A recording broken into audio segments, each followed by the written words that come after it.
The base has dropped on an overreaction Thursday, March 14th. It's Pi Day. Is it? Oh, yeah. It's Pi okay. Day. I was like, wait a second. I thought you were going to ask what our favorite pies were, but then I was like, 314. Got it. Yes. It's early. It's Pi Day. It's also a day that Atlanta United is out of the CONCACAF Champions League. 1-0 winners on the night over Monterrey, 3-1 losers on aggregate. This was an interesting, I guess, just vibe afterwards because you're eliminated, but it was maybe one of the happiest eliminations I've seen in a while because Atlanta United looked pretty good in the win against a team that had not lost in 2019 in the calendar year. Cruz Azul beat them in the second leg of the semifinals in the Apertura Liguilla back in December, and that's the playoffs in Mexico. And that was the last time they lost. Be very interested to see what the media is like in Mexico about the loss. Monterrey's had some questions around them. They've been struggling in the attack. They've been struggling to score goals. Sounds familiar. Be very curious to see that. But from the Atlanta side, I thought in general it was a much better performance, much more lively performance, more movement off the ball. I thought a few players really stepped up to try to carry this team through. You finally break through and get the goal late in the second half, but you have about 15 minutes to try to find two more, and you just didn't have enough time. I haven't had a chance to talk to you, John, afterwards. What did you think of the night? Well, I thought that play was lively, and that was the best adjective that I could come up with for the play itself. I mean, you had interplay, you had energy, and I know that the guys can kind of see the end of the tunnel with the one match, and then having to play one match in the next 26 days after that. You look at the play of a couple of individuals in particular.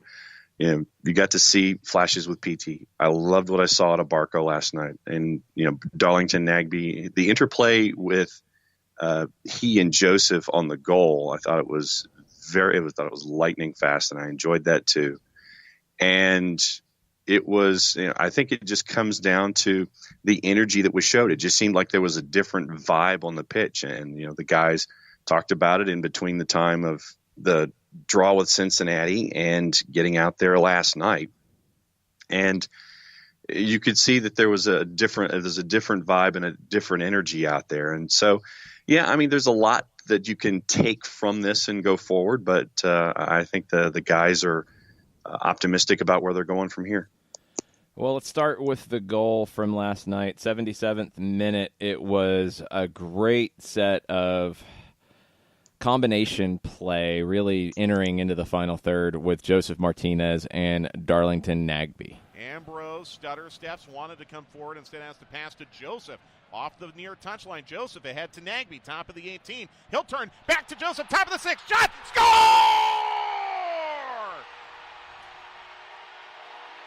There's one. Now Atlanta United needs two more here with about 15 minutes to play. Had a couple chances to find more. Baravero made a great play on a cross, nearly bobbled it. Joseph was sliding in, as we've seen so many times, inside the 6, ready to touch it home, and his reaction when Baravero made the play was just smiling as he got up and turning around. That would have been it. That would have made it 3-2 with maybe 5 minutes left, if I remember correctly, which would have been an epic finish. The crowd was great last night. The crowd was as loud and intense as I've heard in a long time. There's something about that smaller configuration. There's something about it that the crowd, it's just, when it gets going, it's so loud in there. And, when you are on top of and we see it in a lot of smaller venues, and I'm just going to put that word in quotes, but there's an intimacy to it. And I think that when you're in that smaller configuration and you can get that early energy from the crowd, and you take the Joseph early opportunity where he tried to get around Baravero, and I think that if that early Joseph chance had gone in, the place would have been absolutely bananas. And that really would have put a lot of pressure on Monterrey. But yeah, to your point, I think that there's a different energy there. And it really came to the fore last night. I don't know what the announced attendance was, but 40 plus. I don't remember the number. So, I mean, it was right there. But to your point, I think that there's a different vibe there when you're in that smaller configuration, and you can sense it from the press box. I mean, your windows were open last night, right? Yeah, of course.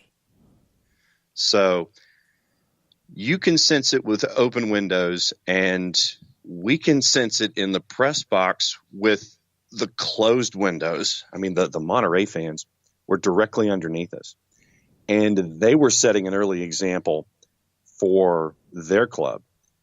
And it was almost like an open challenge for the Atlanta United fans to try to match what the Rayados fans were doing out of the blocks. And I thought that there was an interesting interplay in the energy between the two teams and between the two teams' fans last night. But yeah, it was a very intense, on top of you kind of a vibe last night.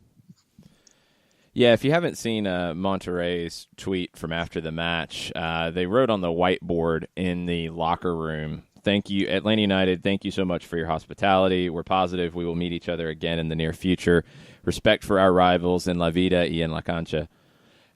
Very, very cool to see. And it doesn't surprise me from being down there last week and the way we were treated down there. This is a very classy club that is global in its ambitions, and they're right. I think Atlanta and Monterrey will meet again.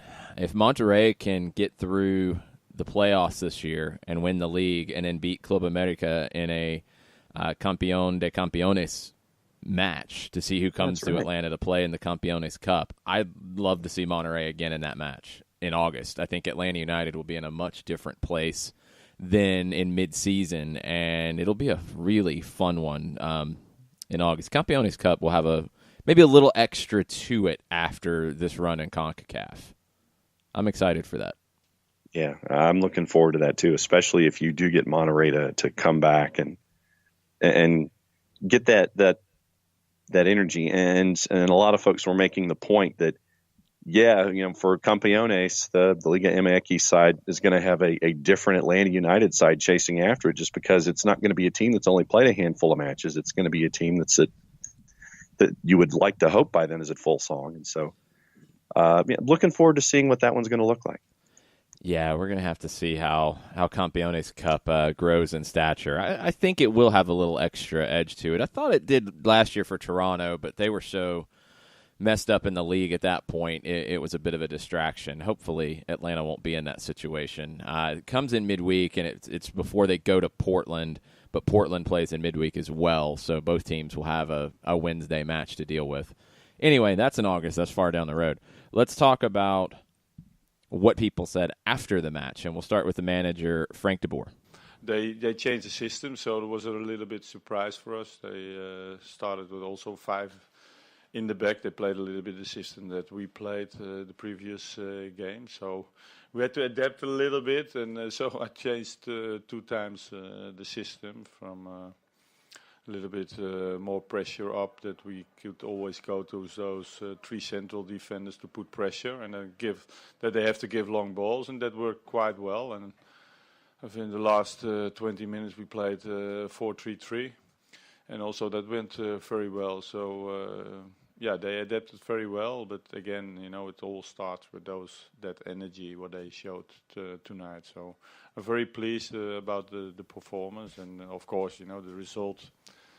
A win is nice. Of course, you had to score 3 goals minimum, but still, again, against one of the best teams in Middle America, we can be proud of the performance of tonight.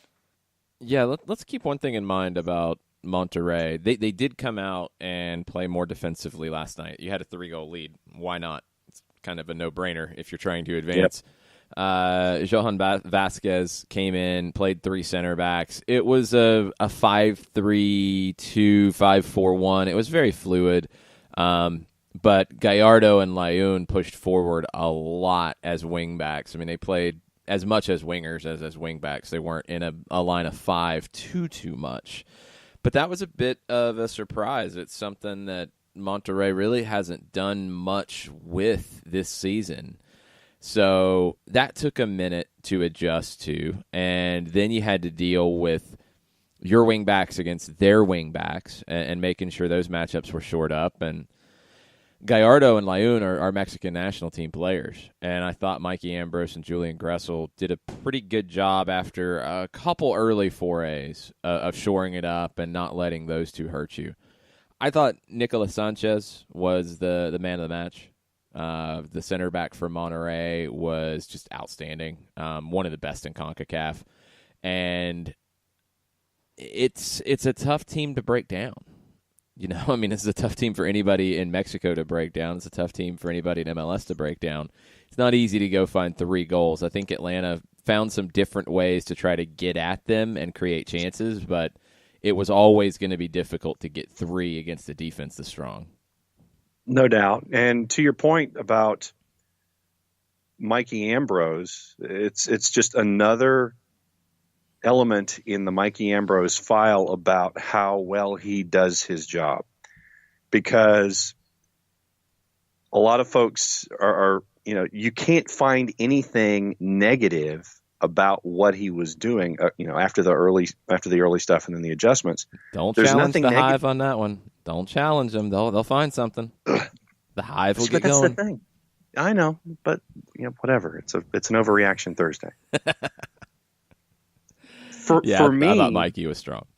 Yeah, and that's the thing. It's like when someone is in there to do specific work that is mainly defensive in nature, when's the only time you talk about them? When they make a mistake. And you don't hear that. And so this is just, for me, it's just another feather in the cap for Mikey with what he's being asked to do. It's solid work. He goes in and hard hat lunch pail guy, and that's the best way that I can describe. No, what he's Mikey a Boy does. Scout. He's not a hard hat lunch pail guy. He's a Boy Scout. Remember? True. Well, hey, a Boy Scout from Texas—that's a different kind of Boy Scout. So, well, probably. I mean, that's probably true. Ambrose would be starting for over half of the teams in Major League Soccer, in my opinion. Yeah, I think he's at that level. Yeah, and I mean, you asked me that question last week, and I said, yeah, he's a starter in this league. But for me, I sit there and I just tip my hat to what Mikey's being asked to do, and he goes out and does it, and there isn't a whole lot of fanfare, and then by the end of the night, you're sitting there going, okay, well, so and so for the other team that you're used to shining a spotlight on didn't get anything done or didn't get a whole lot done, and it was because of what Mikey did. So I tip my hard hat to Mikey with what he's been able to do the last couple of games. Let's hear from the captain, Michael Parkhurst. And so Gwen's excited about Parky. She's a big fan of his work. She's a bigger fan of Michael Parkhurst getting fired up last night and nearly taking the head off of the AR. If you guys have not seen that clip yet, wow. It was a horrible decision, first off. I mean, just an absolutely terrible foul and yellow card. And I've never seen Parkhurst that angry on a soccer field ever. That was, we asked him. It's not in this particular run of audio, but we did ask him about that later on in the scrum, and I'll tell you what he said after. All right, here's Parkhurst about last night. Yeah, it was a good performance. Obviously, we played against a good team, and it was almost an impossible task tonight. But we went out there and gave it all we had. They're a very good team, and we talked about forgetting about the scoreline in the beginning of the game. Just have a performance that is worthy of the star on the jersey of the fans that are here at the stadium, and I thought we went out tonight and did that. You said the other day that the aggressiveness is there. We just got to bring it back out again. Was this kind of the spark that might be the fire for Philadelphia and the rest of the league season? Yeah, we definitely hope so. We think it's a performance to build on, and the mood in the locker room was good afterwards, which was nice. We're disappointed not to advance, of course, but considering how the first month has gone, it was a positive step today, and and definitely we want to build on that and win on Sunday and head into the break with a positive result. Can you describe I know you guys had more energy, you talked about giving more for the shirt, but what tactically or what specifically did you do out there that you felt made you guys more effective, more attacking? I don't know if it was anything tactical. We changed it up a little bit with Petit a little bit more underneath Joseph. But then we switched again because they were in a 3. We wanted to try and match up basically man-to-man, try and get a little bit more pressure on them. But it was more than just the mentality of the group, going out there and pushing ourselves. It's been a tough run, and guys are tired. You see some heavy legs there in the second half, but, we pushed through it. You got to keep going. We understand that, we got a little bit of a break after Philly. So I think it was mentality more than anything. Yeah, tons of credit on the fatigue part of it, because we were worried about quite a few different players coming into this and the amount of minutes they've played. They didn't really look tired last night. I mean, even at the end, even very late. Parkhurst, Remedi, 2 guys that I was very concerned about, covered a lot of ground. And we did ask about the yellow card. And yeah, Cap got into it. He got into the details on that. And I asked him, I said, so it was on the push? And he said, yeah. And the push in air quotes that wasn't push, because he was just hand checking and didn't even push him away. Lyon just turned as he would try to do because he's trying to play down the line. Mm-hmm. Yeah. So the yellow card was on the push in air quotes. Wasn't a push. And no, it was ridiculous. And so once again, we see the officiating attached to this particular federation once again, you're attaching the adjective that or is it an adverb? I think it's an adverb because it's how. It's a new form of speech. I mean, that's what it's turning into. Look, the refereeing didn't affect the match last night at all. There were some just bad calls. 2 different times, Monterrey players went down, didn't get the whistle, so they just decided to grab the ball, and then they got the whistle, which was interesting. It was a nice strategy that worked for them. It's the same thing we talk about with referees in the United States. The game across the region is growing very fast, and each country's federation has to put more of an impact on referee development at the professional level, and CONCACAF needs to do the same as a confederation, because you just don't have enough. You don't have enough quality referees, and there's a lot of reasons for it. The way the youth system's set up, referees not being identified early on as potential pros and then being put into specific professional development. It's almost like it happens by accident too often. Can't be that way. It can't be that way. And I mean, if the United States and Mexico struggle for top referees, outside of that, you're going to have struggles for more top referees. And this was a referee last night that had experience in the CONCACAF Champions League before, and Gold Cups, and in pretty high-profile matches. And it just wasn't that good of a ref, in my opinion. Have to see more of him before I would definitively say that, but I didn't think he had a great night. Didn't make a difference, and that's the important thing here. But as a whole, we can complain about referees all we want. Federations and confederations are going to have to invest in referee development and be very intentional about it if it's ever going to change. Otherwise, it's just going to be what it is. Yeah, and I seem to be, in this particular competition, I seem to be disappointed more often than not when it comes to officiating. And that in and of itself isn't something that you want out of a hemispheric competition. You'd like to see things challenged. You'd like to see the challenge be on the pitch, and you'd like to not have instances where gentlemen with whistles and flags do things that are just not supposed to be done. And you have to address it at the earliest times and the most grassroots of levels, so you can continue to develop officials And it's sad that we have to continue to talk about it, even if it doesn't affect a match, because it's still a talking point that has to be with the federation and its competition. It's something that needs to be taken seriously, and hopefully CONCACAF can get to that here at some point. We're going to take a quick break. Felipe Cardenas is going to join us at 9:30. We also have one more clip from last night from Jeff Lorenowitz talking about the bigger picture of CONCACAF Champions League. We'll get to that after the break. Stay with us. Today's show is presented by Appolinsky & Associates, personal injury lawyers with over 30 years of experience, supporters of Atlanta United, Faction, and Inter-Atlanta Youth Football Club. If you've been hurt in a wreck, contact Steve today at steve@aa-legal.com or call in 24/7 at 404-377-9191. The initial consultation is free.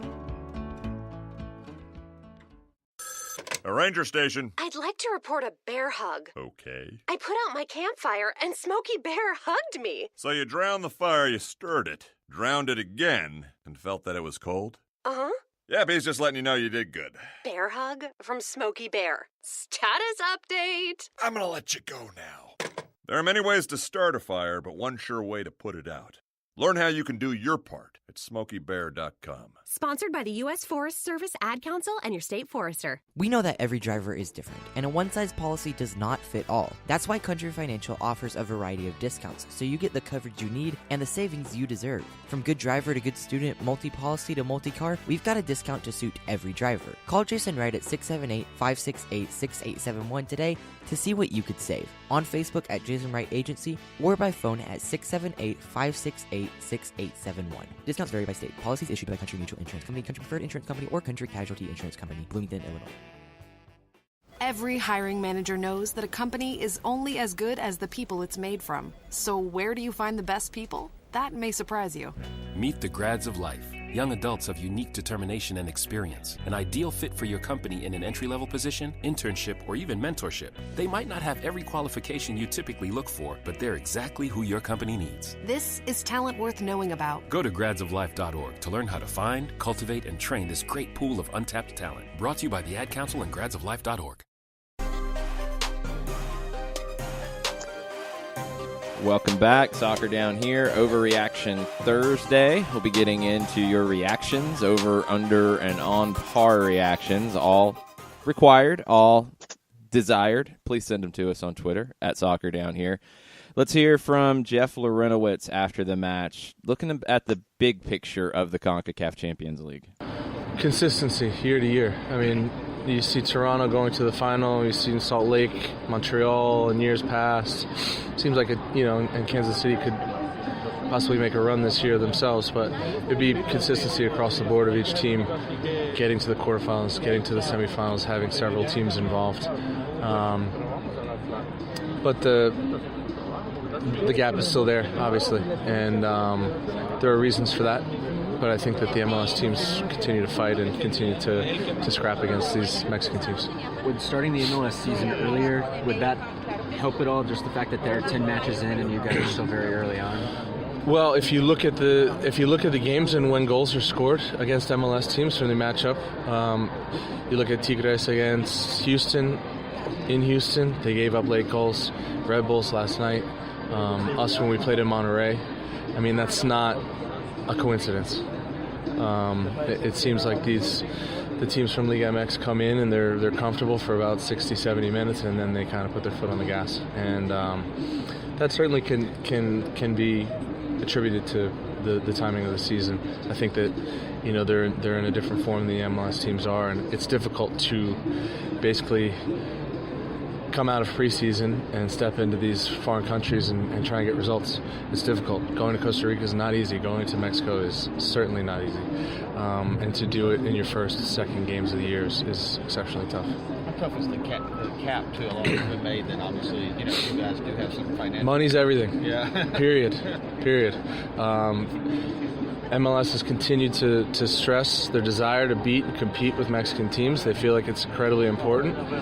But it's tough if you're not spending the same money, I think that Atlanta's done a good job to go out and recruit players, and the league is, given a little more leash, but Let's be honest. We're not in the same ballpark. Period. Real talk from Jeff Lorenowitz. Money is everything, and when you have a club like Monterrey spending the amounts that they're spending to win leagues and Champions Leagues, it's tough to compete with. And you saw it in this series. As good as Atlanta United is in MLS and as strong as they are in terms of spending in MLS, they're not in the same ballpark as Monterrey right now. And this is one of those questions that the league is going to have to address with itself going forward. You can push a schedule, you can do that kind of a tweak, but the bottom line is when Monterrey admits themselves that they're too deep at every position and are spending the transfer dollars that they're spending in league and out of league to bring in players to be as stacked as they are, yes, you can get a team that's going to make a run. And that's going to take a tremendous amount of talent and effort to get to that point to where you're right there on the edge of winning the tournament. But for long-term sustainability, you have to address the issue about how are you going to compete with the Liga MX sides with your current constraints. And I think it's just, this is one of the things that they're really going to have to think long and hard about. And you can sit there and throw out a bunch of easy ideas, but it's something for sustainability. You've got to put your thinking cap on for this one. Yeah. It's not a one thing will solve it. It's not just moving the schedule. It's not just spending money. It's a lot of different things. There's also mentality. There's also player experience. There's also coaching experience. There's lots of different things that go into it. But right now it's very difficult for teams to compete with Liga MX teams on an even playing field. And I thought this series maybe displayed that as much as any of them. This one and the Houston one, I think there's more issues in the way the Red Bulls capitulated. Just wanted to use that again. Yes. There's more issues in the way that went down than spending, and Red Bulls have their own approach that they're not looking to spend the same way, so that's a whole different ballgame. Houston showed a gap between them and Tigres. Atlanta showed a gap between them and Rayados, and Atlanta's very aggressive. They're spending about as much as you can realistically spend in MLS, and they're not near a club like Rayados, who is spending a lot more than anybody in Mexico too. So these are things that are going to be questions going forward. We'll ask Felipe Cardenas about this. We'll continue a little bit of a conversation we had last night about CONCACAF Champions League and where do MLS clubs go from here. But I also want to ask him about what he thought changed for Atlanta last night in their 1-0 win over Monterrey. 1-0 win on the night, 3-1 loss on aggregate. Atlanta's out of the CONCACAF Champions League. What's next? We'll talk to Felipe Cardenas about it. Stay with us. We'll be right back. As a business owner, you know that every year brings new challenges and opportunities. The success of your business demands expertise and focus. And Country Financial can help you keep that focus by helping ensure you have the right insurance protection in place to meet your goals. Jason Wright can help you create a customized insurance plan that has coverages designed just for your business. Give Jason a call at 678-568-6871 or reach him on Facebook at Jason Wright Agency. Coverages vary by state. Policies issued by Country Mutual Insurance Company, Bloomington, Illinois. Got issues with youth or high school sports? Positive Coaching Alliance can help. PCA is a national nonprofit working to transform youth and high school sports so that every child has a positive character-building youth sports experience. PCA provides live and online workshops to train double-goal coaches whose first goal is winning and whose second, more important goal is teaching life lessons through sports. PCA also has workshops for parents and high school student-athletes. For more information, please visit positivecoach.org. If you've been hurt in a car wreck, contact my friend Steve Apolinski of Apolinski & Associates. He's been representing individuals for over 30 years throughout Georgia and Alabama. Email him at steve@aa-legal.com or call him 24/7 at 404-377-9191. The initial consultation is free.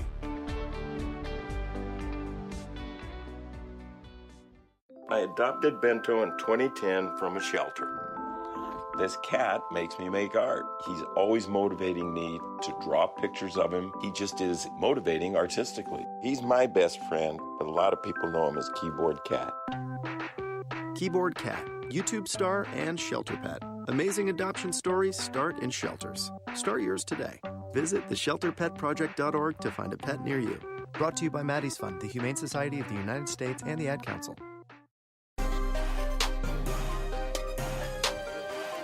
Welcome back. Soccer Down here, Overreaction Thursday. Tweet at us your reactions from last night, your reactions to the audio we played from Michael Parkhurst, from Jeff Lorenowitz, from Frank DeBoer. Felipe Cardenas joins us now. We'll get his reactions. What's up, Felipe? Hey, what's up, guys? Good morning. How are you guys? Did you get sleep? I feel like I did not go to bed last night. Yeah, not Right much, there with you, honestly. brother. I was pretty keyed up afterwards. It was a good night. I mean, it's an interesting night because this is our first time in the Champions League and going out after a win, which is always kind of an awkward feeling a little bit. I felt much more hopeful after seeing the performance last night against a really quality side in Monterrey. I think Atlanta fans, maybe some of the worries can dissipate a bit. What do you think, Felipe? I would agree. I think also it was somewhat humbling, for Atlanta United as a club, as an organization, and probably if you want to escalate it a little bit further, just for MLS. I think when the draws came out and when Atlanta won MLS Cup, there was a lot of there were really high expectations for the club to go through and to potentially win the tournament, and I think what. We can do an entire show on why that didn't happen, like all the factors that contributed to that. But in the end, they played against a very good team. They were behind the 8 ball. And to be quite honest with you, I think what we saw last night in Monterrey, which for me, it was great to see them up close in every aspect, from the way they warm up, the way they come out together, the way they speak to the media, and obviously the way they play. They're just a first-class organization. There's no wonder why they're one of the best clubs in North America. And I think that's ultimately what Atlanta United aspires to be. Like, whether that is something that they can do, in the short term, we don't know yet, just because of what stands in their way with the way MLS goes. But I think it's somewhat, great performance as far as the players wanted it, and you could tell they got together throughout the week and said, we know how we play. We're an attacking team. Let's get after it and let's try to win this. And so the crowd was back into it. It felt like a game from last season. They won the game. They didn't win the series, but they won the game. So it's quite the. It's kind of a conundrum for the club to now realize where they are in North America, what they have to do to beat a team like that. And now they prepare for the rest of the MLS season, and the questions will still be there. Like, what kind of style will we see on Sunday? But I think if they come out the way they played against Monterrey, probably a little bit more compact, but with that attacking style, they can still have a great season.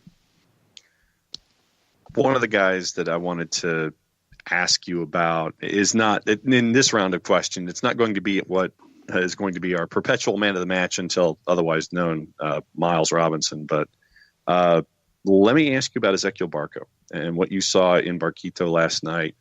And it seemed that there was an extra gear there for him and a lot of space to work as well.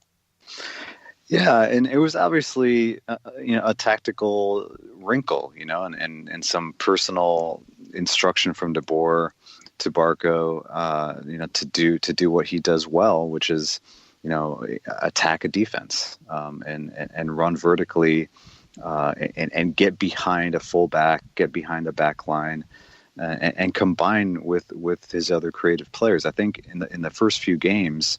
As Barco told me, he's learning a new position, and when you're learning a new position under a new manager, you tend to just think a lot. And I think that that's what's happening with a lot of players. But then with Barco, who has this, this different gear, that can be really difficult to try to compute what a manager wants you to do, tactically, both defensively and in the attack. And then at the same time, kind of like restrain yourself from just doing what you've been doing since his academy days. So, because I did like a lot of research on him before I interviewed, I watched a lot of his academy tape. I found stuff on YouTube.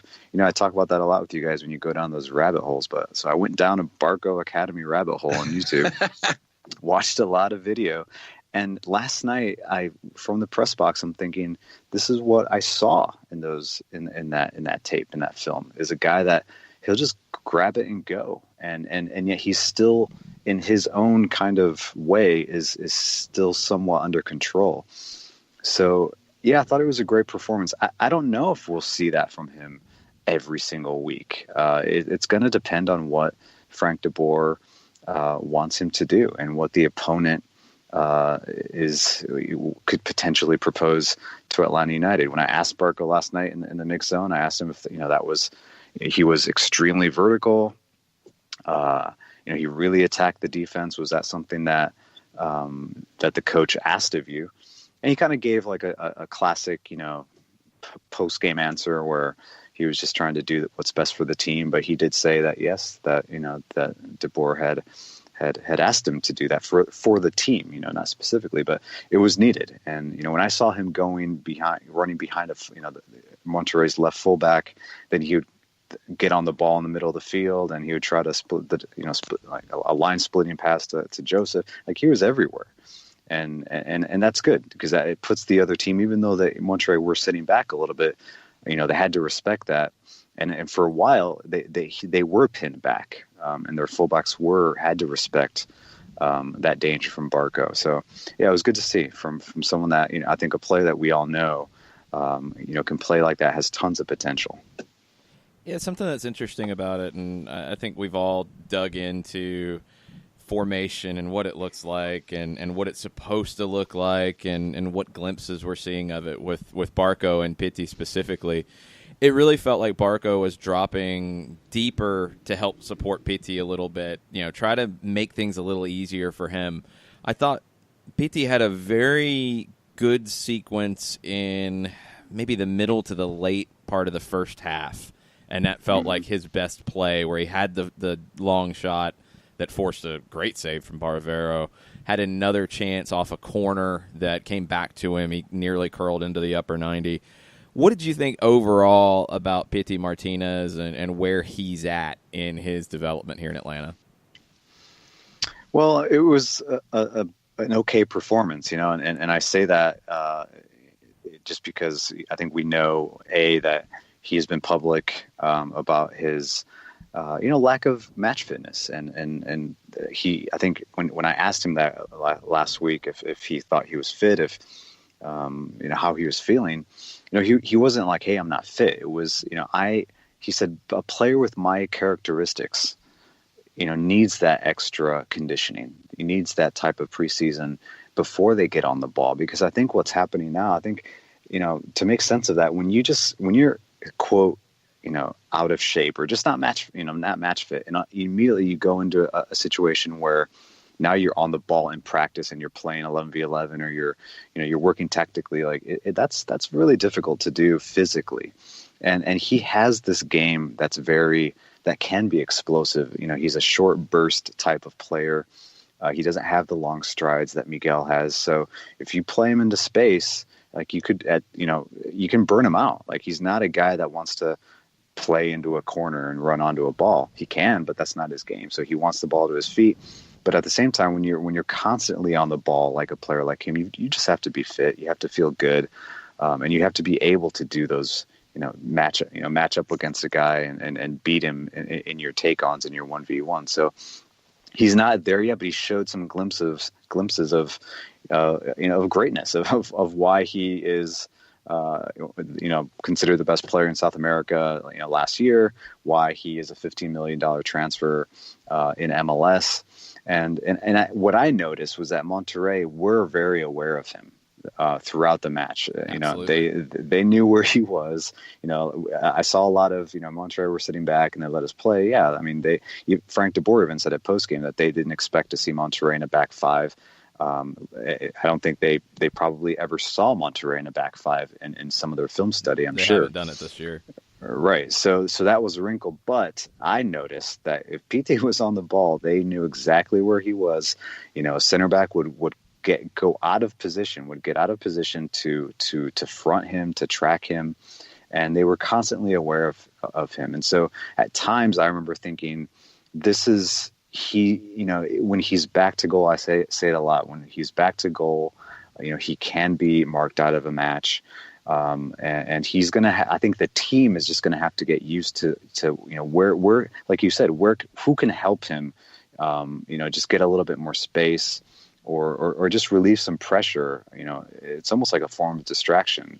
How can I distract the rest of the defense by running at you, being a nuisance, combining with other players and free up PT? And I think that's what Barco did, to your point, Jason. But yeah, I think it's going to be a process with PT, and I think he knows it. Like he's close, but he's gonna need some time off. I honestly believe that. I think he's gonna need some to get those legs right, and it's gonna be difficult considering the schedule. But do you think the Argentina camp helps him? We don't know. I think like most players, like I'll use a reference like James Rodriguez. When he was at Real Madrid and having a lot of trouble, like physically under Benitez, he had an injury, just this lingering injury that he could not get rid of. Peckerman still called him up to the national team, and he played in some pretty important games and pretty much dominated them. And after the game, he was like, I'll play on one leg, like it doesn't matter. And so, and he talks about when he goes to these camps, this is James, like it's just that's where he wants to be. Like it's a different environment.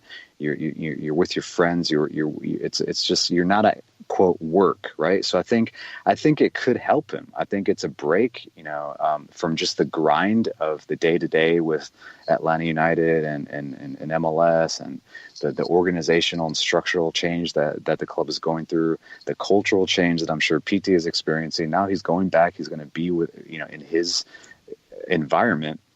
And I think it's going to give him confidence. I think that's what these call-ups do for players. So when it comes to hemispheric competitions, I know that we've talked about it off air a lot, but MLS sides having to come in basically and hit the ground running at 100 miles an hour with other teams in other leagues halfway through their seasons. When you look at MLS's place, how can they long-term compete in this competition, make the deep runs, compete for titles and that kind of stuff? Because we ran what Jeff Lorenowitz said after the match last night about it. But what do you think needs to be done or can be done? And it might be two separate ideas for MLS teams to make deep runs and win this championship. So paraphrase what Jeff said, because A, I was not listening in the morning, and B, when Jeff was talking, I was talking to Tito. So what did Jeff say? No, just, A, money changes everything. Yeah. Okay. Yeah. I mean, and there's your starting point. That's what it is. Like I'm not a financial expert, and I think I'm pretty frugal as well. So I think you can understand what MLS for years has been trying to do. And that's fine. That you look at Germany. Germany is currently going through this spell, right? Especially Bayern, where they're maintaining kind of like the status quo. They're still getting people in the stadium, but they're falling short in international competition.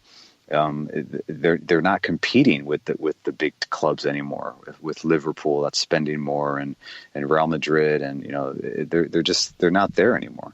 So it is money. It's money. It's a different attitude. It's a willingness to open it up a little bit, and not have so much parity, and kind of open the playing field so that it's not as level, so that teams can compete, internationally. Because right now, Jason said it yesterday, Monterrey is your anomaly. I will say it again. They are an excellent organization. They are a very good team.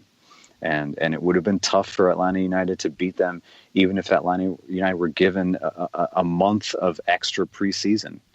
And that's just because of the makeup of the club, the players that they have, the players that they can bring off the bench. I think, they have a lot of young players too. It's not that they're purchasing, Ibrahimovic style veterans. They have just young guys that have been in their system for a long time, that have been playing in a competitive league like Liga MX since, from a very young age. And so all those things, like MLS also has to catch up there. That's why the academy development is so important in MLS, because you want those types of players to be able to step in and play. So I think what it told me last night, kind of thinking about it later, is that MLS still has a ways to go. It's not just Atlanta United. You can't just put that pressure on Atlanta United to just speed up the process and be the club that catches up. It's almost unfair to them as well. So as a league as a whole, they need to accelerate the process and make some changes. Yeah, it's an interesting time because now I think the fans are more savvy to it. I think the competition has grown in awareness, even though there's still definitely room to grow. English language TV would be a big step, I think, for this competition. But I think people want to see it taken more seriously. And now people are starting to understand that MLS teams can come into it in good form, and still everything has to go almost perfect for them because they are competing against clubs with more resources right now. That is it. I mean, they have more resources. They understand the competition. They've won it before. They know what it takes. It's not new for them. You're Gonzaga in the NCAA tournament. I mean, you're hanging around, but you're not Duke or North Carolina. Yeah, I thought what Eels told 92.9 The Game was just, it's great to see a club president, a club executive that's not hiding behind a recently, a trophy, a recent title, and saying, oh, well, but we have this. No, it was like we can't compete in this competition if we don't make changes at the league level. And what he said that specifically stuck out was like, it could happen, but it's going to be one of those like lucky runs, to your point about Gonzaga, like a March Madness type of run where you get a great draw. You might knock out, a favorite, or a favorite gets knocked out right before you're going to face them, and then you face someone else. Or you just have one of those runs, but it's gonna seem fluky until more MLS teams start to perform at a higher level each and every year. 100%. It's an interesting time for the league. I think you still have some clubs who are not seeing the revenues that others are, and you have some owners who don't want to extend themselves too far to grow, because a lot of these owners have extended themselves a long way to get to this point. And on the flip side, you have groups like Atlanta and LAFC and others who want to push the envelope and want to take things further. You have a CBA coming up. You have a new TV deal coming up in a few years. This really feels like, as much as MLS can do in this competition in its current format, you need that perfect draw. You need that perfect situation to advance. But I think in that next round of strategic planning, CONCACAF Champions League is going to be a big priority for MLS. Totally agree. It will no longer be, on the second page or the third page of the agenda. It's going to be on the first page. It's going to be the third or fourth bullet, and there are going to be owners like Eels, and the other ambitious owners that are going to say, what are we doing?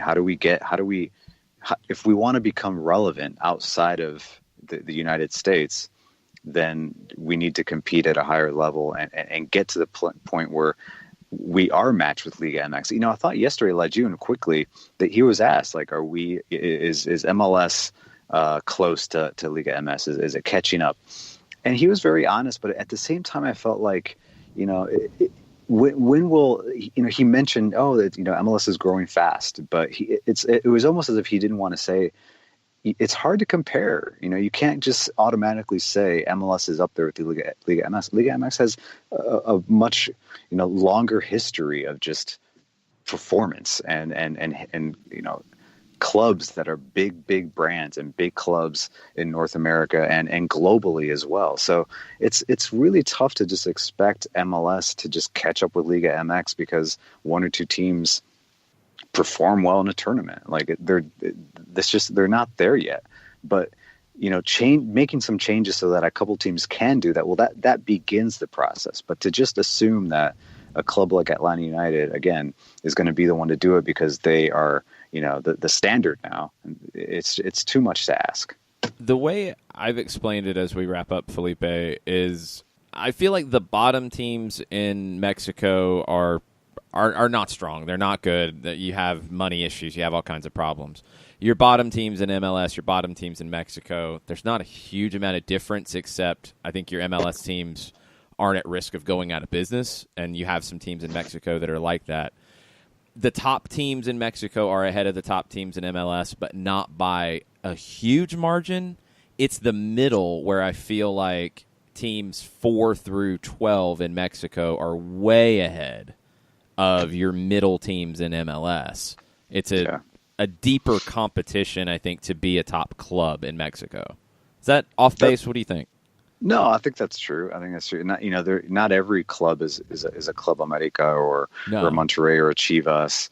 There have been times where Toluca was considered, it's still a very popular club and it's not a big club, but they had a run, in the early 2000s where they could not be beaten.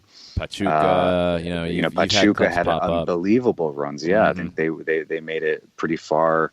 They represented Liga MX in the Club World Cup several times. So yeah, and it's like they get these bursts of financials, or this is a league that is also very, there's a lot of foreign talent in Mexico. It's not just academy grown, Mexican born players. It's a league that is happy to pay foreigners to come and make a living and make a very good and comfortable living playing in their league. So MLS is getting there as far as that goes. Like, we will, you can make a good living here, but it's not 22 guys or 17 guys on your roster that are making the over $1 million a year. So there's not every team in Liga MX is the standard that MLS has to look up to. That's what you and I and the group of that were there yesterday were talking about. Like, that's why the Red Bulls elimination is to me such a red flag. They should be beating a team like Santos. Right. There's no excuse at this point. Like, you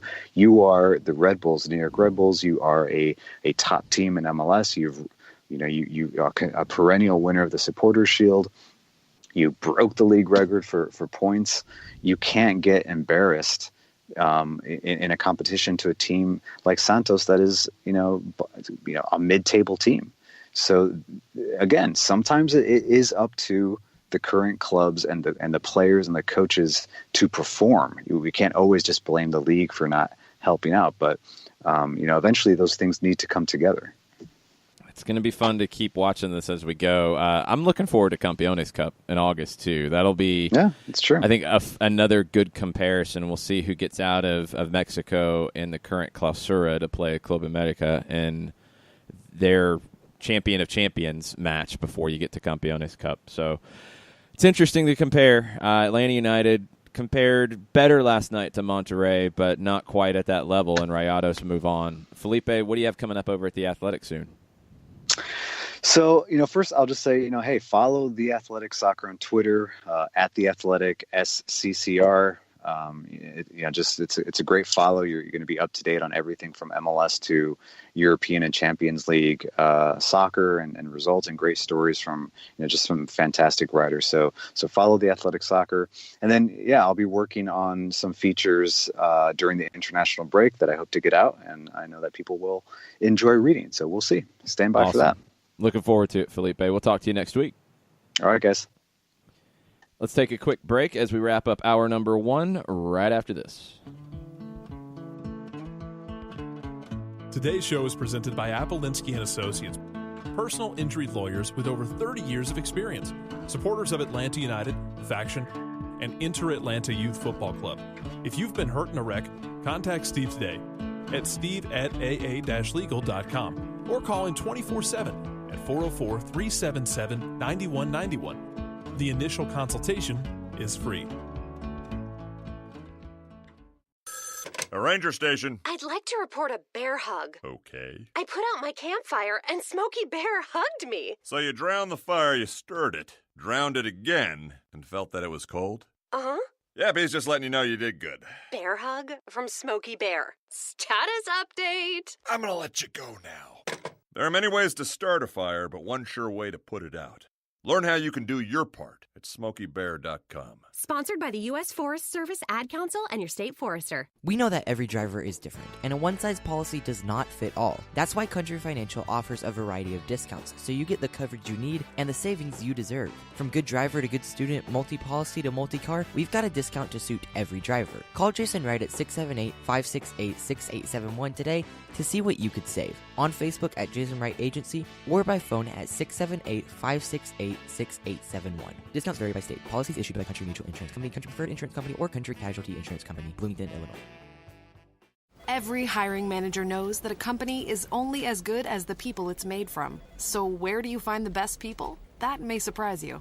Meet the grads of life. Young adults of unique determination and experience. An ideal fit for your company in an entry-level position, internship, or even mentorship. They might not have every qualification you typically look for, but they're exactly who your company needs. This is talent worth knowing about. Go to gradsoflife.org to learn how to find, cultivate, and train this great pool of untapped talent. Brought to you by the Ad Council and gradsoflife.org. Welcome back. Quick segment before we finish out hour number 1. We'll get into your reactions from last night in hour number 2. Lots of stuff on the Twitter timeline.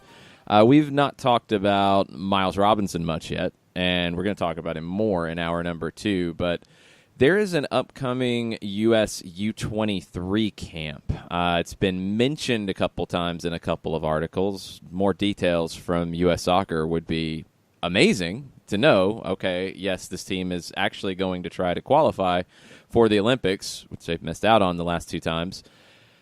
Miles Robinson really needs to be part of that U23 camp, don't you think? Mm-hmm. Underline, exclamate, italicize, boldface, pick your font size. The answer is yes.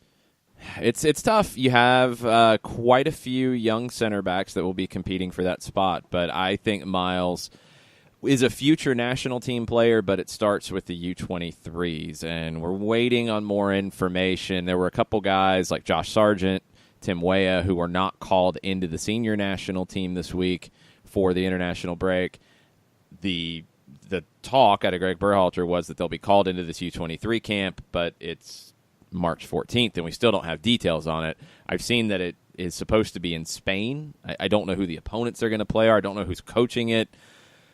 Can we just come on, please? Because I think Miles Robinson should be part of that camp. I think he's earned it with his play early in the season. He was outstanding again tonight and over 2 legs against Rogelio Funes Mori, one of the top forwards in CONCACAF. He shut him down. He completely shut him down. So U23s for Miles Robinson. Let's get it done, U.S. Soccer.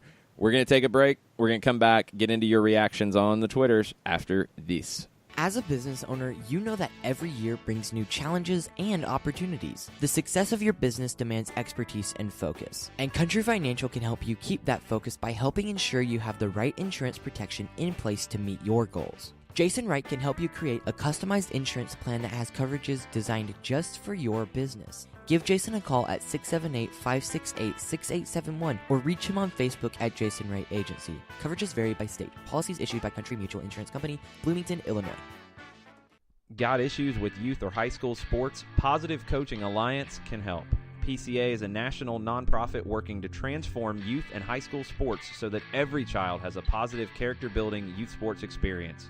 PCA provides live and online workshops to train double goal coaches whose first goal is winning and whose second, more important goal is teaching life lessons through sports. PCA also has workshops for parents and high school student athletes. For more information, please visit positivecoach.org. If you've been hurt in a car wreck, contact my friend Steve Apolinski of Apolinski & Associates. He's been representing individuals for over 30 years throughout Georgia and Alabama. Email him at steve@aa-legal.com or call him 24/7 at 404-377-9191. The initial consultation is free.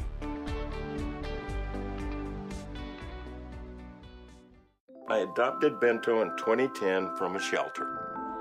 This cat makes me make art. He's always motivating me to draw pictures of him. He just is motivating artistically. He's my best friend, but a lot of people know him as Keyboard Cat. Keyboard Cat, YouTube star and shelter pet. Amazing adoption stories start in shelters. Start yours today. Visit theshelterpetproject.org to find a pet near you. Brought to you by Maddie's Fund, the Humane Society of the United States, and the Ad Council. You're listening to Soccer Down Here daily on SDH Networks, a division of OSG Sports. Find us at Soccer Down Here on Facebook and Twitter. The time is now the top of the hour. Peep, y'all. Hour number 2, Overreaction Thursday. Soccer Down Here, March 14th. Atlanta United out of the CONCACAF Champions League. What are you giggling about? Just that it's Overreaction Thursday. I mean, because that's the beauty of playing in multiple competitions, is that you have matches and then we end up having multiple overreaction days during the week. Well, we'll have more Overreaction Thursdays because there's 8 Wednesday matches this season. Then Open Cup, which will probably be on a Wednesday but could be on a Tuesday. We had our first and probably only... Well, maybe not only. There could be more. But first Overreaction Fridays of the season during the Herediano series. Overreaction Monday is a staple at this point. I don't think we will ever have an Overreaction Tuesday, or probably not an Overreaction Wednesday unless we get a weird Open Cup matchup. Or so we're stuck in Overreaction travel. Tuesday will be the rare one. Yeah. Well, no, we'll Unless always we're have stuck. a show. No, we'll have a show at some point. It just might be a later show. It's still the Overreaction whatever day.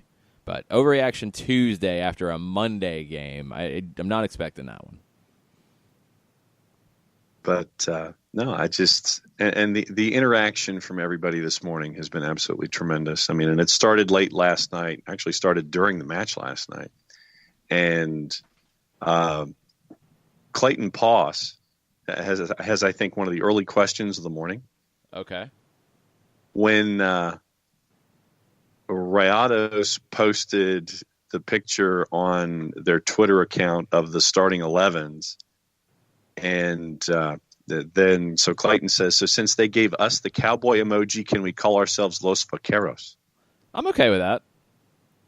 I'm cool with that. We'll see if that sticks. I don't know if it's going to stick, but I'm okay with it. Have at it, Clayton. See if it sticks. Los Vaqueros. Los Vaqueros. But we're not really cowboys in Atlanta. I don't know if that really works. Kokovny Bokaru. I think the Texas teams would probably be more likely to be cowboys. Yes. Fort Worth, actually. Well, in NPSL, but FC Dallas has got the giant bowl, so let them be the Cowboys. Okay, they're the Cowboys. It would kind of make sense. It's Dallas. I'm down with that. They can be the Vaqueros. I don't know what we are, but that was very cool. The interaction with Monterrey and with Atlanta United on Twitter, back and forth.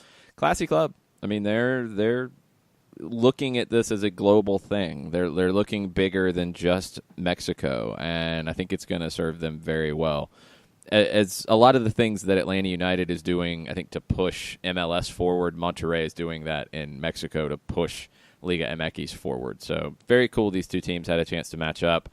Wish it had been the final, because I think it's two of the heavyweights that CONCACAF would love to see in a final, and you don't get that. One goes out in the quarterfinal round.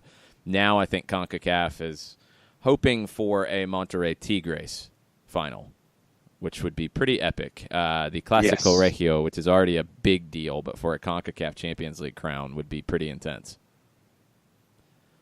And, it would probably break ratings for television in Mexico on the UDN, but they've got a back and forth this weekend. So with two of their tremendous clubs. But no, I think that obviously that's what you're looking for from the Liga MX side of things. I know that Sporting will have something to say about it if they get through after tonight. But no, it's been a tremendous learning experience for a lot of us coming into hemispheric competition like this, and it's obviously experiences that you can put in your file and sit there and say that they're absolutely unforgettable experiences. We've all learned a lot in a bunch of different ways, whether it's as a fan, as a franchise, as someone who's covered it. And now that you've tasted it for that first time, you want to do everything in your power that you can sit there and go back if you're Atlanta United. Drew Gano was a big fan of Florentin Pogba last night in his substitute appearance. What do you think of Pogba?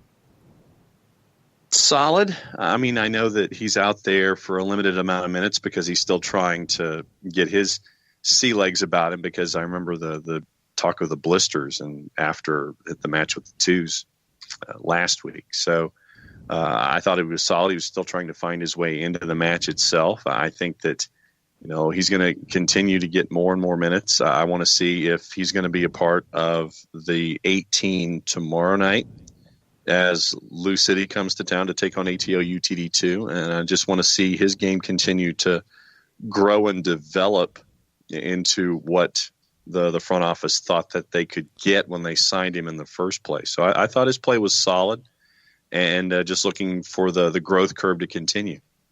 Yeah, that's the thing that I don't know what the expectations are for Florentin Pogba. I think from the front office, he's an additional center back, and you needed depth.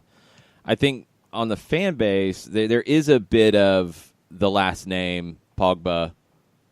Oh, he's got to play. He's got to start. He's got to be the guy every match. I don't know if he's going to be that here. He hasn't really been at many spots in his career. I think he's a good player. I think he is a guy who has a lot of personality on the field. He has a great presence on the field. I love his range of passing.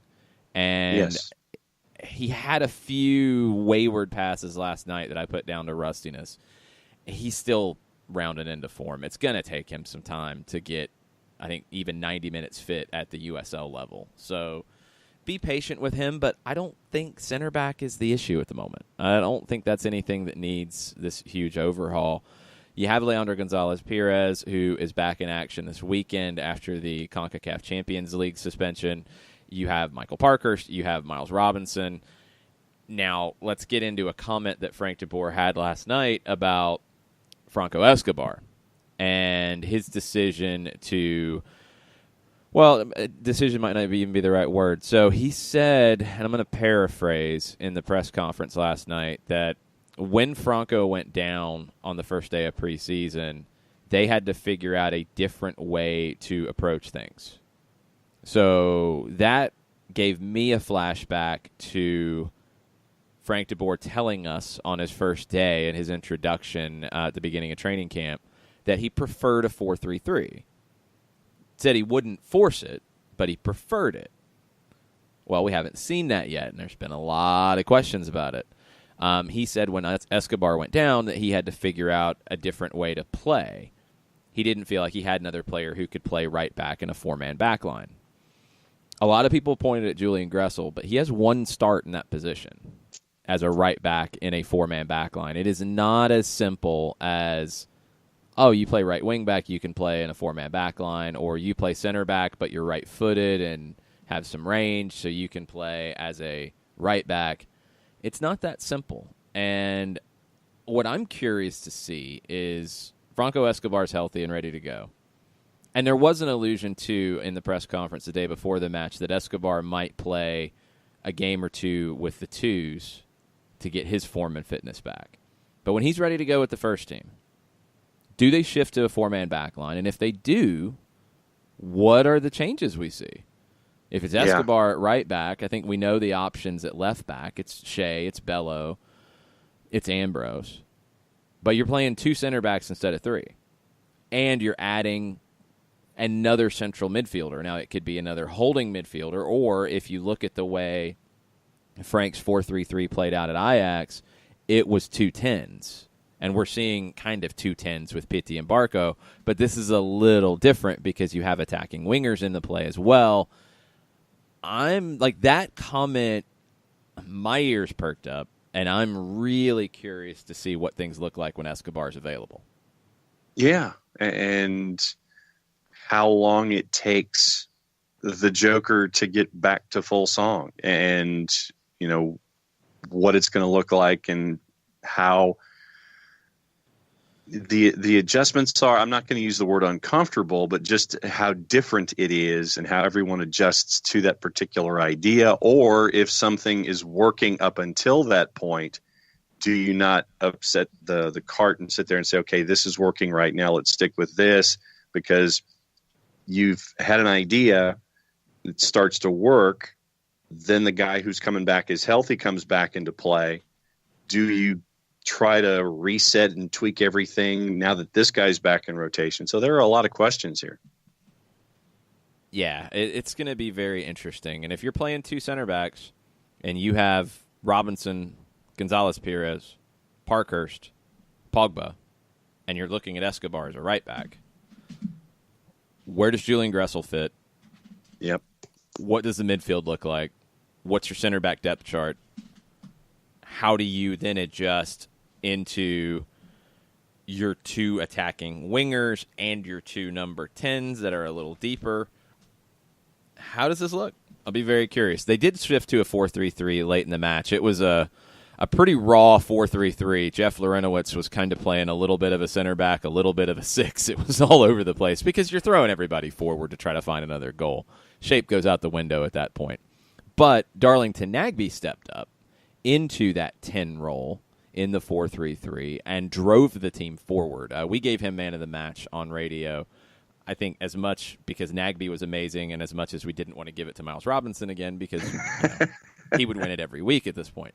Nagbe in that role seemed to be a perfect fit, and when the subs were made and the shift was made, Frank de Boer and Darlington Nagbe had a long conversation over on the touchline, and then I thought we saw maybe one of the best 15, 20-minute sequences of Darlington Nagbe's time in Atlanta. And I still go back to the touches that were rapid fire that he had back and forth with Joseph that got the ball in the net. It was just electric between those two, and Nagbe's play on the night. I think that was somewhat of a personification of what we saw with his play last night. And I know that the fans are sitting there and going, okay, that's what we want to see. And Darlington had a tremendous night last night. And, like I said, I go back to Joseph's early opportunity. If that had gone in, I think the match would have been a little different. Then you have what happened in the 77th. And then you have the Gressel entry that Baravero hopped on. So, I mean, the chances were there and they were created. So things were different last night. Now, before we go to break, this is something a lot of people have brought up. But Monterrey didn't play their best lineup. But Monterrey bunkered. One, I don't think they bunkered at all. No. Again, to me, I clarify bunker and defend and counter as 2 completely different things. If you're bunkering, you're not worried about anything going the other way. Bunkering is what Atlanta did at Red Bull Arena last year in the second leg of the Eastern Conference Finals. There's really no interest in getting forward on any kind of a regular basis. Monterrey, with Gallardo and Layun at wingback, have ways to get forward, and they did get forward. Now, Atlanta pushed them back more and more as the match went on, especially after getting the goal.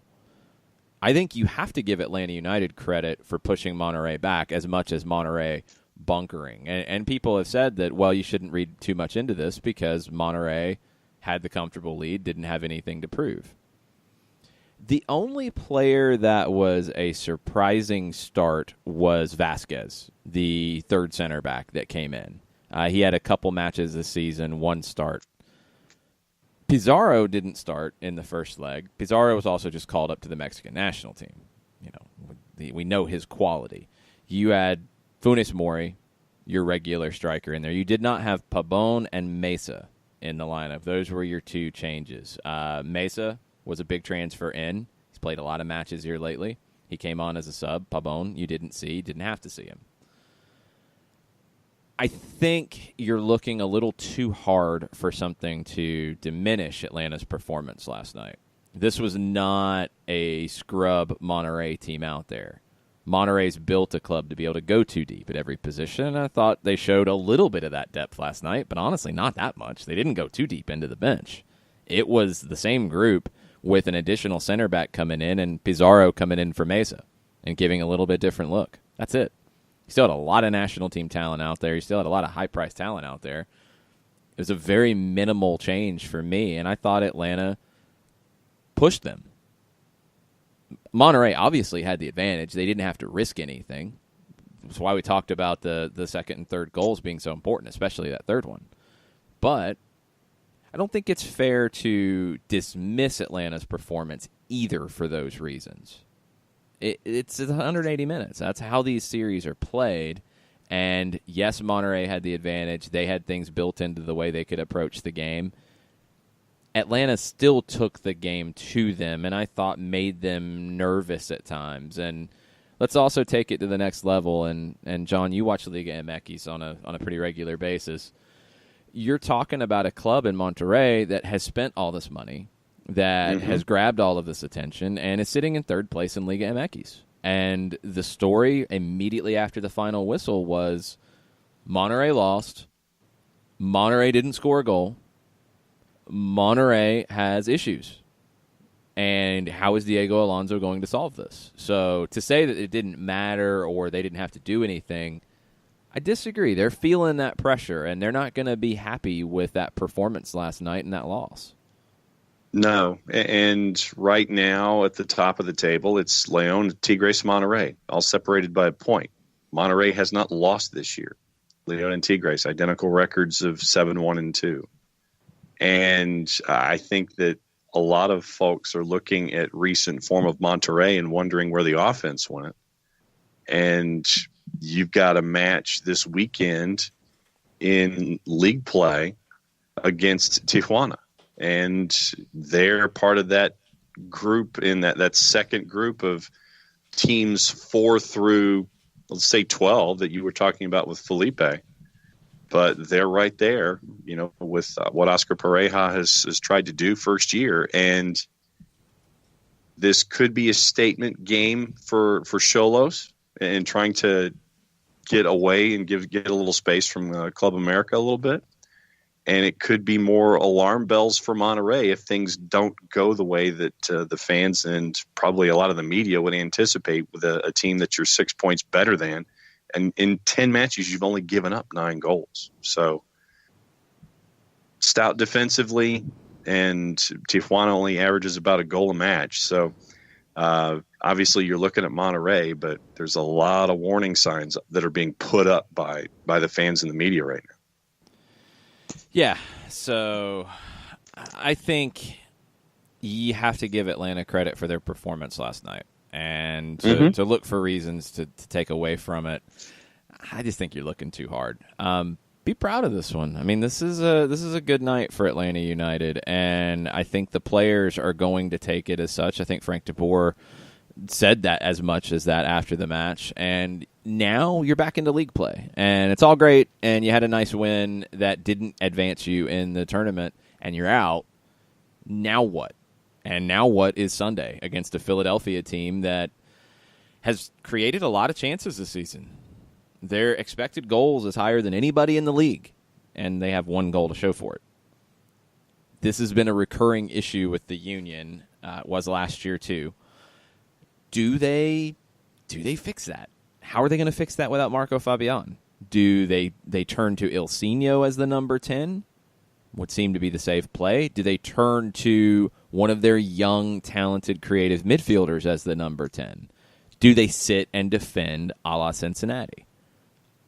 I'm intrigued, and I'm intrigued to see, with this being the last game before the international break, what kind of lineup we see. Is it going to be more of the same? If you're fit and you're ready to go, you're going to play. I don't think we'll see Franco Escobar. It was not completely ruled out ahead of the Monterrey match, but think it was all but said that he's not going to be available yet. He hasn't been cleared by the doctors for competition yet. Don't know if that's going to change between now and Sunday. But I'm really intrigued to see now, okay, you're out of CONCACAF. What does it look like in MLS play on Sunday? Because I definitely don't feel like it's must-win now. I think you got a lot of positivity back after last night's performance, but that will go away very quickly without 3 points on Sunday. Yeah, this is should win, probably should win, must win. I think that maybe you need still to got. Win? Yeah, I think need to win, should win. Let's put it that way. That's how I would phrase it, probably. Yeah. Yeah, it's a big one. We'll get into a lot tomorrow as we dig deeper into Philadelphia. Let's take a break. We'll get into more of your reactions on Twitter at Soccer Down Here right after this. Today's show is presented by Appolinsky & Associates, personal injury lawyers with over 30 years of experience, supporters of Atlanta United, Faction, and Inter-Atlanta Youth Football Club.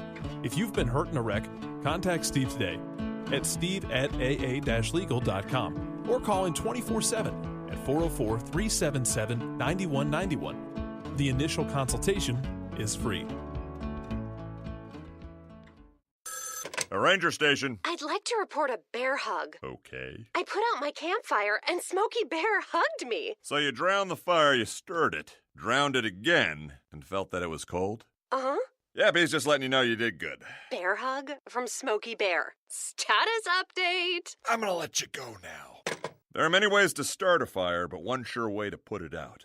Learn how you can do your part at SmokeyBear.com. Sponsored by the U.S. Forest Service Ad Council and your state forester. We know that every driver is different, and a one-size policy does not fit all. That's why Country Financial offers a variety of discounts, so you get the coverage you need and the savings you deserve. From good driver to good student, multi-policy to multi-car, we've got a discount to suit every driver. Call Jason Wright at 678-568-6871 today to see what you could save. On Facebook at Jason Wright Agency or by phone at 678-568-6871. Discounts vary by state. Policies issued by Country Mutual Insurance Company, Country Preferred Insurance Company, or Country Casualty Insurance Company, Bloomington, Illinois.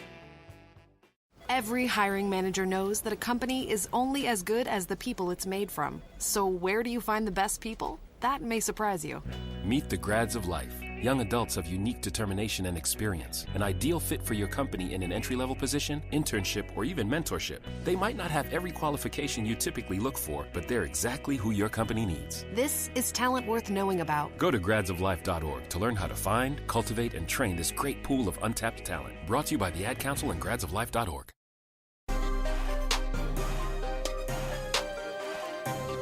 Overreaction Thursday, where we break down the match from the previous day. 1-0 win for Atlanta, 3-1 loss on aggregate to Monterrey.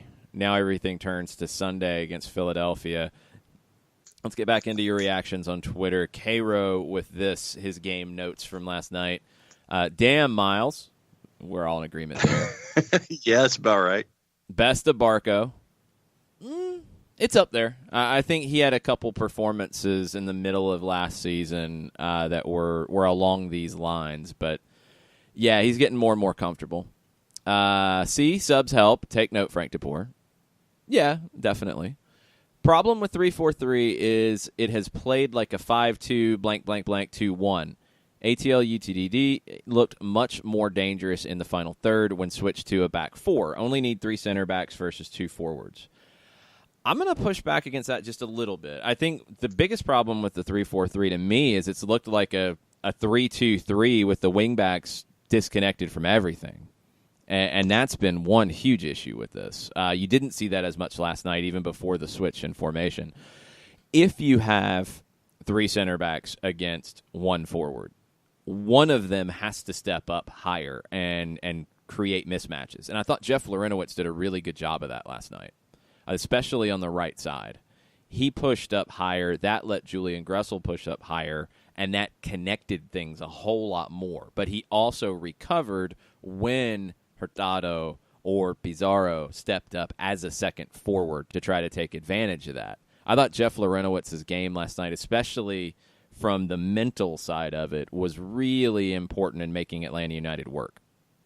Yeah, and when you're in a situation like Atlanta United was in last night where you're down, you have to do things to get yourself into the match quickly, to have that kind of experience at the back where, and we've seen it in MLS as well, where you have someone like Jeff who can sit there and with his experience be there and analyze situations and make sure that he's in the right places and making sure that play is changed over from defense to offense the ways that they're supposed to. But no, I was for the most part, I completely dug what Jeff was doing last night.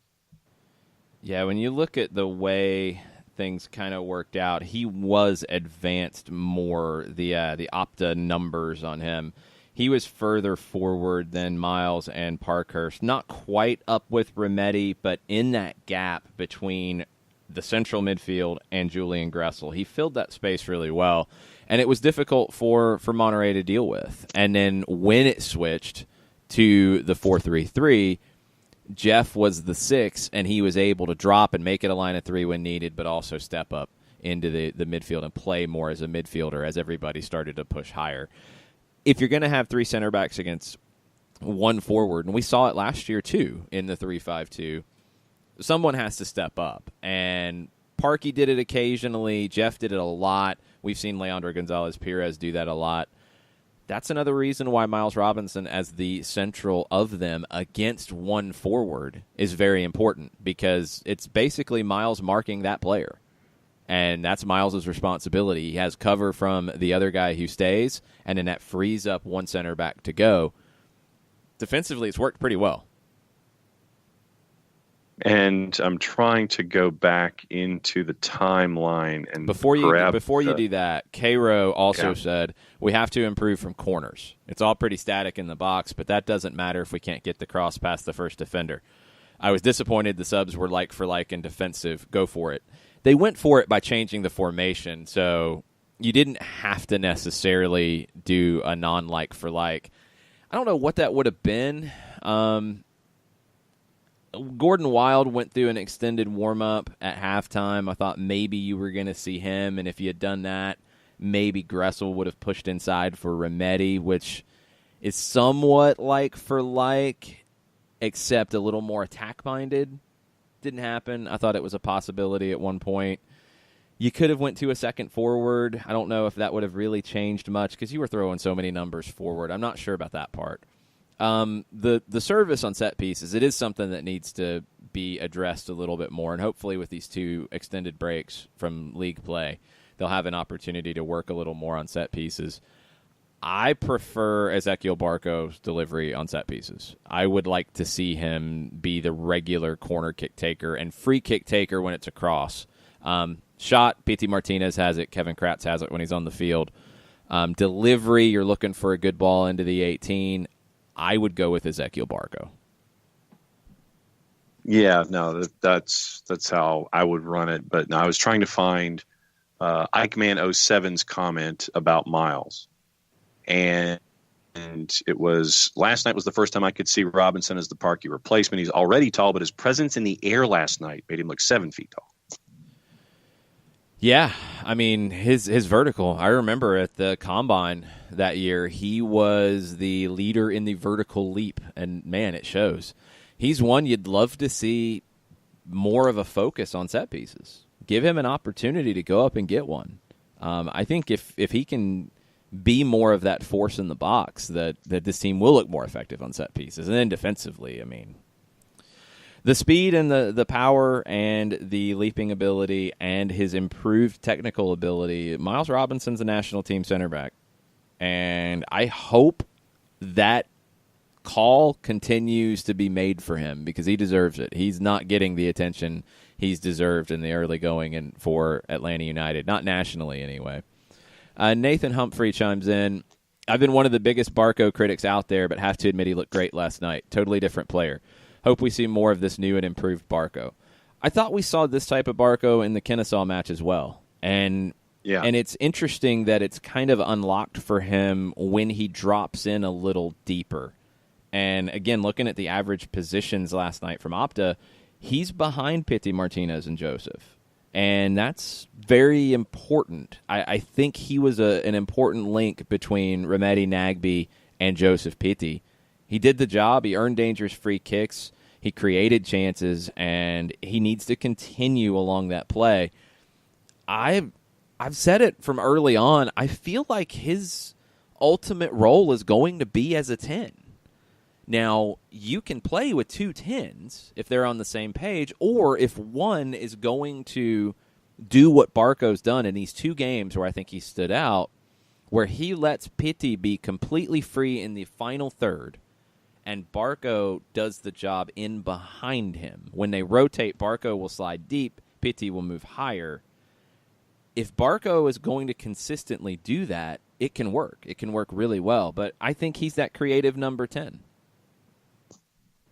And I'm looking forward to seeing that continue to grow and go forward. Let me throw John, no H, at JNAMNS, at JNAMNS on Twitter. So I was going to say JNAMS. Love the grit of this team. Mirror image of the Red Bulls tie in the 18 playoffs, but we actually look like we might turn the series around with our play. Really started to believe after Joseph's goal, the 17 stepped up and the team fed off of that energy. #Overreaction Thursday. Yeah, it's interesting to watch Joseph in this team right now because last 2 years, Joseph has been a guy who's done his thing in the 18, been lethal at it, had his emotions obvious at times, but I wouldn't have described him as a guy who would try to put the team on his back. We saw that in Cincinnati, and we saw it last night as well. He's dropping deeper. He's getting stuck in. He's getting involved in the build-up play, and it led to the goal. I mean, it's Joseph picking up the ball in a pretty deep spot away from the center backs, playing it to Nagbe, and then making a great run that Nagbe gives him an unbelievable cut-back pass, no look. Yeah. That's the first time we've seen a Joseph goal like that. That started with his first touch in the sequence 25, 30 yards from goal. These are the things that Joseph's adding to his game. And I think early on, and I totally get everything is a comparison between Tata Martino and Frank de Boer, and one's right and one's wrong. I understand that, but that mentality has to change. Joseph was not asked to do these things under Tata Martino, but Frank de Boer is asking him to do it, and it's showing that he has more to his game. Joseph has a lot more to give, and if teams are going to sit deeper against a front line with Joseph, with Pity, with Barco, with Tito, if it's a 4-3-3, if that's what you do, and they're going to sit because we can't deal with all that, Joseph's movement back into the midfield to combine will be critical to pull players out of position. And I just that play to me was I keep using the word electric, and to have that as a part of your arsenal. And you mentioned players doing things that they haven't done. They've been asked to do different things. I mean, Eric Remedi's another example of that, and we've seen what he can do with his passing game. There have been times when he's broken lines with passes. And, going back to what Barco did last night, there was that one pass that sprung Joseph that basically broke 2 lines of play and just got to Joseph on a dime. And that was the first opportunity that Atlanta United had to get on the board. But you're seeing different players doing different things. And that's just one of the ideas that you have to kind of add to your thought pattern this year, is that you might have those moments where you sit there and say, oh, I didn't know he could do that. I didn't know that he could do this. I didn't know he can do that. It's because you're being asked to do different things. And so just keep that in mind as you're looking at the players early on in the season, as everybody gets to figure each other out in the new system with the new coach. Yeah, I think even if it does go to 4-3-3, you're still going to need that movement from Joseph because of how things will interconnect in this group. So it'll be important, and we're seeing more of that early on this year. Kevin from Charlotte with a great overreaction and a conspiracy reaction on a Thursday. Uh-oh. Conspiracy theory time. Tata did not want to play Miles because he knew he was taking the Mexico job and didn't want to give time to Miles to hone his skills. Kevin from Charlotte, you have a black helicopter in your backyard. I know that. Chris Hutchison, instead of overreaction Thursday, it should be Tranquilo Thursday. Yeah, saw that. I agree with that. Yeah, I can work with this. There's a lot of talk about Pity Martinez. A whole lot of talk about Pity Martinez. Where do you want to start with it, John?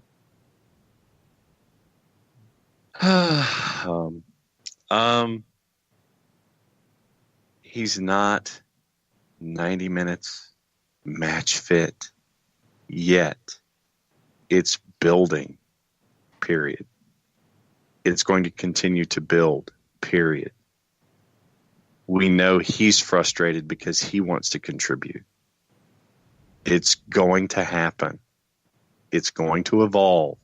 His game is going to continue to grow in this system with the guys around him who are still trying to get themselves acquainted with what he would like to do on the pitch.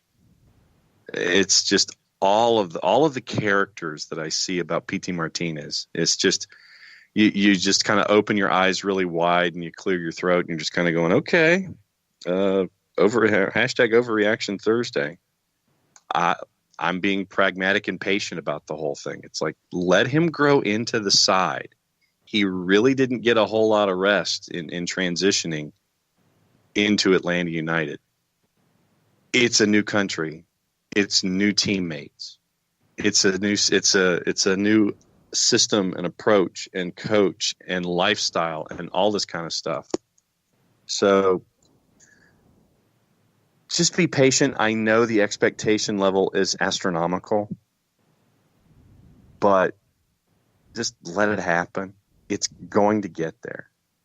All of these characters, to me, it's just like you're just typing to type. Just let it happen. There you go. How about that? That's not bad. Pity he's a special player. And I'm sorry if you haven't seen his performances with River, if you did not see him earn his national team call-up last year before he moved to Atlanta United, if this is the only time you've seen Pity Martinez. But if it is, please go do the homework and look back at his performances. Go look at the performances that won him South American Player of the Year and were inspirational for River Plate as they went on to win the Copa Libertadores. Go look at the reaction from River fans to him when they finally came home after going to Madrid to win the Copa Libertadores second leg after all that craziness, and then going to the Club World Cup, and then coming home. Go watch how they celebrated him, and that will give you an idea of how special he is. Have we seen it yet on a regular basis? No. We've seen it some flashes. It's not even just fit. I think that's something that is easy to go to, and that's part of it. He's not physically fit at the moment. He's not at the fitness that he wants to be at. Different players have different things that they want to be in terms of physical fitness. I remember David Beckham talking about when he moved to Real Madrid and they focused everything on work with the ball, and they didn't do a lot of the just fitness work that he was used to coming from the Premier League and coming from Manchester United. So then he maybe went a little overboard on doing that on his own and put on some muscle, lost some of his flexibility, lost some of his quickness. He had to find that level for him. I'm sure that Frank de Boer and training here is very different than what he did at River Plate. The league's different. The style of play is different. It's all different. That takes time. And when you're a creative player like Pity Martinez, sometimes when it's not on, it looks worse than a guy who is a grinder. And the comparisons to Miguel Almiron are not fair because Miguel at heart is a grinder. Now, I think people are going to remember goals and assists from him, But at heart, before he came here, he was a box-to-box midfielder. Now, he added to his game here, and he has a lot to thank Tata Martino for in that regard, in terms of becoming an attack-minded player who could score goals and create. Didn't do a lot of that at Lanús. He doesn't do a ton of that with Paraguay. So keep that in mind. When it wasn't on for Miguel, it was easy for him, as in his personality as a player, to contribute in other ways. That's not Pity Martinez's game. And I really hope that people get out of the mindset of he didn't track back or he's not running off the ball. He's not going to, and he's not being asked to. This is not the American soccer that I think, we see sometimes, where it is you got to run. And the English game, too. The English game falls into that as well. That if you're not doing that, you're not a good enough player. I disagree. He's brought here to perform feats of magic. And you almost saw one last night with that shot from distance that Baravero had to get up to the upper 90 and save.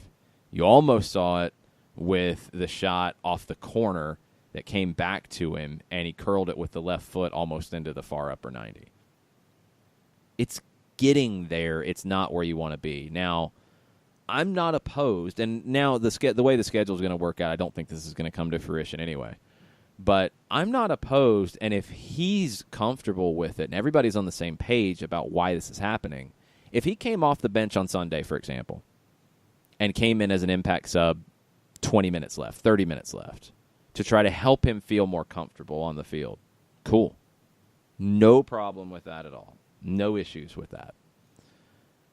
But the talk about it was a bad buy, paid too much, he's not that good, he doesn't work hard enough. They're very ill-informed takes. And please, all I'm going to ask is go back and look at what he did at River Plate, which is a pretty big deal, and go back and look at what won him South American Player of the Year last year before you say those things about his game. He is going to be the most talented player in MLS. And I hope that soon he is the most effective player in MLS. Those are two different things. And we'll see if he can combine the two here soon. It's coming, and I thought he had a good run in the first half last night. And then it kind of fizzled out, and especially early in the second. It was right to sub him when they did. I think it's getting there. I hope the Argentina camp is that little jolt of confidence back in for him. And I hope that he comes back as a different player. And then he gets the game against Columbus, and then he gets 2 weeks. I think to get where he wants to be fitness-wise, it might be after that Columbus game and then the week off, the bye week, that we see him get to where he feels is most comfortable, that we've seen him in an Atlanta United shirt. I can't wait to see it. I've seen enough, and I knew enough coming in already that he's going to be a great guy. He's going to be a great player to have in this team. He's just not there yet. I know it's hard to be patient. Be patient with him because he's going to be worth it ultimately. Go ask a River Plate fan. Go ask the River Plate fans in Costa Rica who were singing his name as the bus pulled up, how they feel about Pity Martinez. Go ask any River fan if they would want him back right now. And yes, they would. They would love to have him back because he is that kind of player. So have a little patience, folks. We're going to take a break here, get into more overreactions on the Twitters, underreactions, on par reactions, tranquilo reactions after this. Tranquilo. As a business owner, you know that every year brings new challenges and opportunities. The success of your business demands expertise and focus. And Country Financial can help you keep that focus by helping ensure you have the right insurance protection in place to meet your goals. Jason Wright can help you create a customized insurance plan that has coverages designed just for your business. Give Jason a call at 678-568-6871 or reach him on Facebook at Jason Wright Agency. Coverages vary by state. Policies issued by Country Mutual Insurance Company, Bloomington, Illinois. Got issues with youth or high school sports? Positive Coaching Alliance can help. PCA is a national nonprofit working to transform youth and high school sports so that every child has a positive character-building youth sports experience. PCA provides live and online workshops to train double-goal coaches whose first goal is winning and whose second, more important goal is teaching life lessons through sports. PCA also has workshops for parents and high school student-athletes. For more information, please visit positivecoach.org. If you've been hurt in a car wreck, contact my friend Steve Apolinski of Apolinski & Associates. He's been representing individuals for over 30 years throughout Georgia and Alabama. Email him at steve@aa-legal.com or call him 24/7 at 404-377-9191. The initial consultation is free.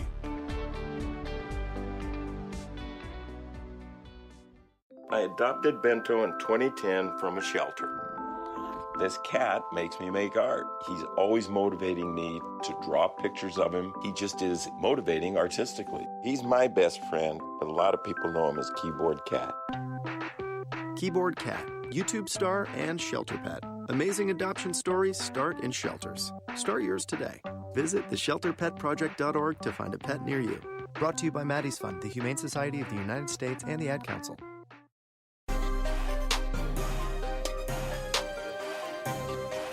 Welcome back. Overreaction Thursday. Thad Dooley with a question, and I don't know off the top of my head. I don't think this is correct, but Thad asks, is this the first game we won with LGP out of the lineup? I don't think so. I want to say Atlanta's won games where he's been out due to yellow card suspension or red card suspension, I think.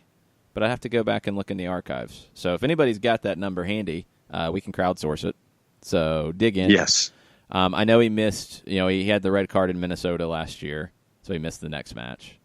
I know he's missed a game or two in his 2 years due to yellow card accumulation. Was there another red card? I don't know if there was. But the Minnesota one I remember specifically off the top of my head. So whatever the next game was, we'll go back and look. But if anybody's got that handy, go ahead and tweet at us. Let us know. Alyssa Martin says, happy to see that we didn't capitulate, nice word, like the New York Red Bulls did last night.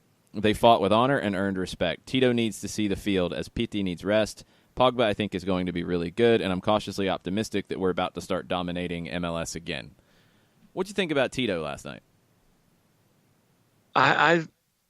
I know I've seen the hashtags Free Tito, and for me it was good to see him get some run. And post match, Felipe asked Frank de Boer about Felipe's, about Tito's not being in matches, and wondered if it was disciplinary or not. And Frank said no, it was not disciplinary. It's just trying to get Tito to do certain things, and then Tito came by in the mix zone after, and he's trying to do the best that he can and show the coaches that when he's called upon, he's ready to go. And last night, I think that Monterrey, to a certain extent, kind of put a bit of a focus on him to make sure that he wasn't going to be the one that was going to put the ball in the net. But for me, frankly, I'm glad that he's out there getting minutes. I'm glad he's out there getting reps, and I know that he's doing double sessions to show the coaching staff at the Children's Health Care of Atlanta training ground that he's ready to go when called upon. I would just like for him to be called upon more, but it's situational, and I know it has to do with formation and ideas, and so I'm trying to be patient where Tito's concerned too. Yeah, I think that's another thing we learned last night is, and this is from Frank's comments and the way things played out, Frank doesn't think Tito's a fit in the 3-4-3 because of what he's asking the two inside forwards, whatever you want to call them. I've seen him called everything in the world. Whatever you want to call those two, Barco and Pitti. He doesn't feel like Tito is a like for them. But in the 4-3-3, Tito's a fit. And again, I think you go back to the Escobar comment and you start to put two and two together and see that I think when everybody's healthy, you're going to see more of that. And that opens up questions. Because then the questions for me are, Who are your two center backs? If Escobar is the right back, where does Gressel fit in? And I'm assuming that would mean Tito, Joseph, Pitti across the front three, and I would assume Barco and Nagbe behind them, unless Gressel fits in there. And then I don't know. There's questions with any lineup because of the depth this team has, 1 to 15, 16. And I'll be really curious to see how that shakes out. I think it's going to be the game after the bye week where we start to see what this team could look like for its next run of games. And that's going to give a lot of time to prepare for it. I think that's where we'll see the team really hit its stride. To answer your LGP question? Yes. They have only won or drawn with him as an unused sub. When was he an unused sub? According to the Atlanta United website, at New England last year, he was an unused May 30. sub? Huh. That's how he's being classified. Interesting. LAFC at Atlanta, he was an unused sub in the 5-0 win. Are you sure that wasn't the one after the Minnesota game? It was, but he's listed as an unused sub. Yeah, he's not an unused sub. He's suspended. That's a little different. Yeah. Okay. Then the 2-2 draw Toronto in October 2017, last week of the regular season. I want to say that was another yellow card accumulation moment. And then 3-3 draw Orlando in September of 2017. That might have been a yellow card accumulation moment too. Okay, so they've had results without him. So yes, we can. They have not lost when LGP has not been in the lineup for a double negative. We can debunk that theory, Thad. That can be debunked. Yes. Let's see her. What else do we have that we have not hit? Bart's overreaction Thursday comment is the performance last night means nothing if the team doesn't follow it up with 3 points on Sunday. I wouldn't say it means nothing, but it means a lot less. I mean, like I said a minute ago, I think it's not must win now. I think it's need to win. Because if you go into the international break, well, definitely should win. There's no question about should win. I think it's need to win. Because if you go into the international break off a loss, and that stews for a couple of weeks. Then you come back and have one game on the road in Columbus, which will not be easy. Then you have another 2 weeks. Yeah. You really need 3 points here. You really need it for the morale, for the standings, which is still super early. I think to build, you need it. You do. Completely and totally agree. I think that to gain momentum going into this long break where you're playing 1 in 26 days, I think that you need something to hang your hat on. And I think that going up against Philadelphia can definitely do that for you Sunday night. Yeah, Sunday is going to be an interesting one. I'm just waiting to see what Philadelphia is going to do with the lineup without Fabian. That's the one that I'm not quite sure what that's going to look like. Couple bits of news before we go to our final break. So that U.S. men's national team roster's out for the Ecuador and Chile matches. Omar Gonzalez, Tim Weah are called back in the back. Hello, Miles. One day, hopefully. Josie Altidore, Greg Garza, and Darlington Nagbe were all mentioned by Greg Berhalter as 3 guys he'd like to see but didn't feel they were quite ready here. Altidore needs to get minutes with Toronto. Garza just came back from injury. Nagbe, he mentioned less preseason and everything that we've talked about. I think Nagbe would be ready to step in. And I thought his performance last night showed that, hey, I'm sending you a message, Mr. Berhalter. So I think Nagbe would be fine to step in. But it's good that he's mentioned because I think he's a very good fit for what Berhalter wants to do with the national team. Walker Zimmerman of LAFC is one who was not called into this camp, and Berhalter said, Walker is a guy we're very comfortable with. He did a great job in the January camp. If step 2 is evaluating more faces, you look at this roster that has 4 new center backs. It's just a case of us wanting to look at other players. I called Walker and I told him that. You're doing a good job. Continue doing a good job. We're going to always keep you in mind. There's a lot of quality center backs, and I think there's quite a few that give you different things. I'm wondering who Berhalter's going to settle on ahead of the Gold Cup. And I don't know if that's going to be the group that he settles on going into World Cup qualifying. But the Gold Cup is the first competition this summer. The U.S. needs to be in the final of that. If they lose to Mexico in the final, okay. They need to be in the final of that. And I want to see what his center back pairing is. Because honestly, at this point, I'm not too sure what it would be. Right there with you. One other thing the U.S. men's national team could be involved in is in 2020, the Copa America, which the U.S. Soccer Federation had submitted a proposal for a Continental Cup that CONMEBOL did not want to do. Now, CONMEBOL is going to have a Copa America in 2020.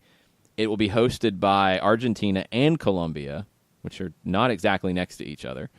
I believe it's a 6-hour flight from one to the other. Reportedly, in this, you will see Mexico and the United States invited to participate. So CONMEBOL is basically saying, all right, cool, the Centenario worked really well. That was great. We're going to do our own thing here, but we'll bring your heavyweights down to play in it. And, I mean, it's their right. So if they can bring the money in for that, I can't blame CONMEBOL for doing it. And if the U.S. gets invited, they should 100% go and be very happy about being part of that tournament because it'll be great preparation. Yeah, no doubt. I'm down with that. Well, regular Copa Americas on the odd number years fall, at the same time as a Gold Cup or right after or right before. So you've seen the U.S. decline to go, or the last time they went, they took a B team to Copa America. It was a bad fit. If this one is 2020, you don't have a Gold Cup, and this is the premier competition that summer, yes, the U.S. should go, and they should go first choice, and they should go try to win the thing, and that'll be great preparation for a World Cup in 2022 that you would expect the U.S. to qualify for. Expect. Demand. Yes. Boom. Gotta happen. Yes, that's the job. All right, we're going to take our final break, come back and wrap everything up right after this. Today's show is presented by Appolinsky & Associates, personal injury lawyers with over 30 years of experience, supporters of Atlanta United, Faction, and Inter-Atlanta Youth Football Club. If you've been hurt in a wreck, contact Steve today at steve@aa-legal.com or call in 24/7 at 404-377-9191. The initial consultation is free. A ranger station. I'd like to report a bear hug. Okay. I put out my campfire and Smokey Bear hugged me. So you drowned the fire, you stirred it, drowned it again, and felt that it was cold? Uh-huh. Yeah, but he's just letting you know you did good. Bear hug from Smokey Bear. Status update. I'm gonna let you go now. There are many ways to start a fire, but one sure way to put it out. Learn how you can do your part at SmokeyBear.com. Sponsored by the U.S. Forest Service, Ad Council, and your state forester. We know that every driver is different, and a one-size policy does not fit all. That's why Country Financial offers a variety of discounts, so you get the coverage you need and the savings you deserve. From good driver to good student, multi-policy to multi-car, we've got a discount to suit every driver. Call Jason Wright at 678-568-6871 today to see what you could save. On Facebook at Jason Wright Agency, or by phone at 678-568-6871. Discounts vary by state. Policies issued by Country Mutual Insurance Company, Country Preferred Insurance Company, or Country Casualty Insurance Company, Bloomington, Illinois.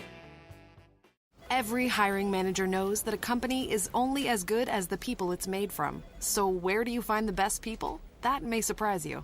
Meet the grads of life. Young adults of unique determination and experience. An ideal fit for your company in an entry-level position, internship, or even mentorship. They might not have every qualification you typically look for, but they're exactly who your company needs. This is talent worth knowing about. Go to gradsoflife.org to learn how to find, cultivate, and train this great pool of untapped talent. Brought to you by the Ad Council and gradsoflife.org.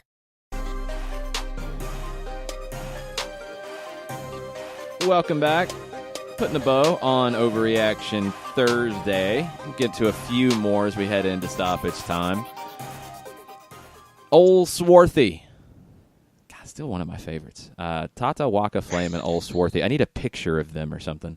Overreaction Thursday. Ambrose is the reason we lost the tie. ... Not Ambrose himself, just what he represents as the difference between the two leagues. They spent $4.5 million on a left fullback, and Ambrose makes $70,000, and it shows. It does. I mean, last night it was Mikey Ambrose and Miguel Layun, Mexican international, who just came back from La Liga, on that side of the field. But here's the other thing, is that there wasn't a huge difference between the two. You want to be real about it, that's the truth.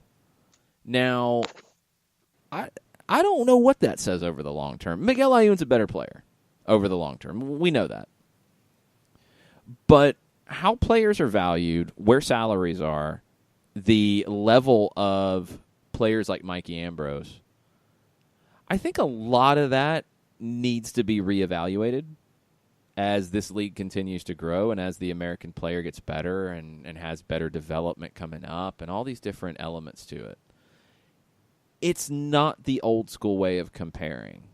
And I would love to see the lower end of the salaries in MLS go up too. I mean, that's a whole nother element to it. It's a whole other show. Yeah, you need to get the minimum up to six figures. I think that's a must out of this next CBA. And that's one concern about just blowing up the salary cap, adding the allocation money into it, and just saying, here's your cap, go at it, is that you're going to see even more disparity than you do now with clubs deciding to go for a bunch of high-priced guys and then a bunch of young guys making no money. TAM kind of forces you to do some specific things. I hope that there's a way to figure that out. I don't know if there's an easy one. If you're another club in MLS who's struggling at left back and you see what Ambrose is making here, in an open market, I think you'd be offering him a lot of money to come be your starting left back. Yep. No doubt about it. Michael Head is asking for suggestions on a chant for Miles Robinson, along the lines of the LGP chant when he does something great. Many instances last night where Miles was bossing. Yeah, it was very cool, both in the Cincinnati game where he ended Kakuta Mane's night by leaving him in a heap up against the signboard, and last night 1v1 with Rogelio Funes Mori where, I mean, he shut the big guy down. And the crowd reacted in an awesome way. That was very, very cool to see. If somebody wants to come up with a song or chant for Miles, I am all on board and would love to retweet that. I'm just asking that during the break, during this opportunity, let's learn and figure out the song that works for Pity Martinez. He needs to hear that right now, guys. Sing the Pity Martinez song. That would be great for him. Even if it's in warm-ups when he comes out. Something. Get him going. I want to see that. Number 2 Maybe for you Michael sing Head the Simon was, and Garfunkel tune for Miles. And here's to you, Miles Robinson, and then come up with more lyrics. Well, based off the original, that's kind of a weird one to pick. I mean, I get it. I totally get it, but I can see for Miles song? And Miles. That's better. There you go. That doesn't have a weird connotation from the original song. So go with the Who tune. Yes, that's a little better. I am here for Miles and Miles, something like that. Yeah, something. Give that man his props. Michael Head also says, number 2, what could have been had those last 20 minutes of the match in Monterrey been managed better? Mm-hmm. Yeah, I mean, there's definitely what could have beens here. The penalty was dodgy. The second goal, it was a good one. You were on your heels. The third one, you shouldn't have given up. That's what happens in these things, and that's where. What's that? Just learn from it and go. Yeah, it's like, this is what happens. That's not where. Yes, that's part of it, but that's not where I'm going. The margin for error is so thin for MLS teams in this competition. You have to get everything 100% right, and they didn't get everything right. They didn't get a break on the penalty either. And they didn't get everything right in Monterrey, and that's why you lost 3-1. Next time around, you need to get deeper. You need to get to the semifinals next year if you get the CONCACAF Champions League. That's kind of your bar now. As you've been to the quarters, you went through the Central American round, you dealt with it, you got through it. You stood toe-to-toe with Monterrey, I think, for long, long stretches of the 180. You need to get past the quarterfinal round next time, no matter what the draw is. And this was as hard of a draw as you could get. Outside of maybe Tigres, this was as tough of a draw as you could get. I think Monterrey is the favorite to win the thing. I want to see how they balance league play and Champions League going forward. They have the depth to do it, but the criticism of Diego Alonso is ramping up a little bit. Is he going to be able to handle that pressure? He's won this tournament before. Can he do it again? And can he maintain their league form to avoid a confrontation in the Liguilla with Club America? Because that's not who you want to see in a quarterfinal league playoff series. You don't want to have to go to the Estadio Azteca and get a result. That'd be a no. Yeah, you want to avoid that.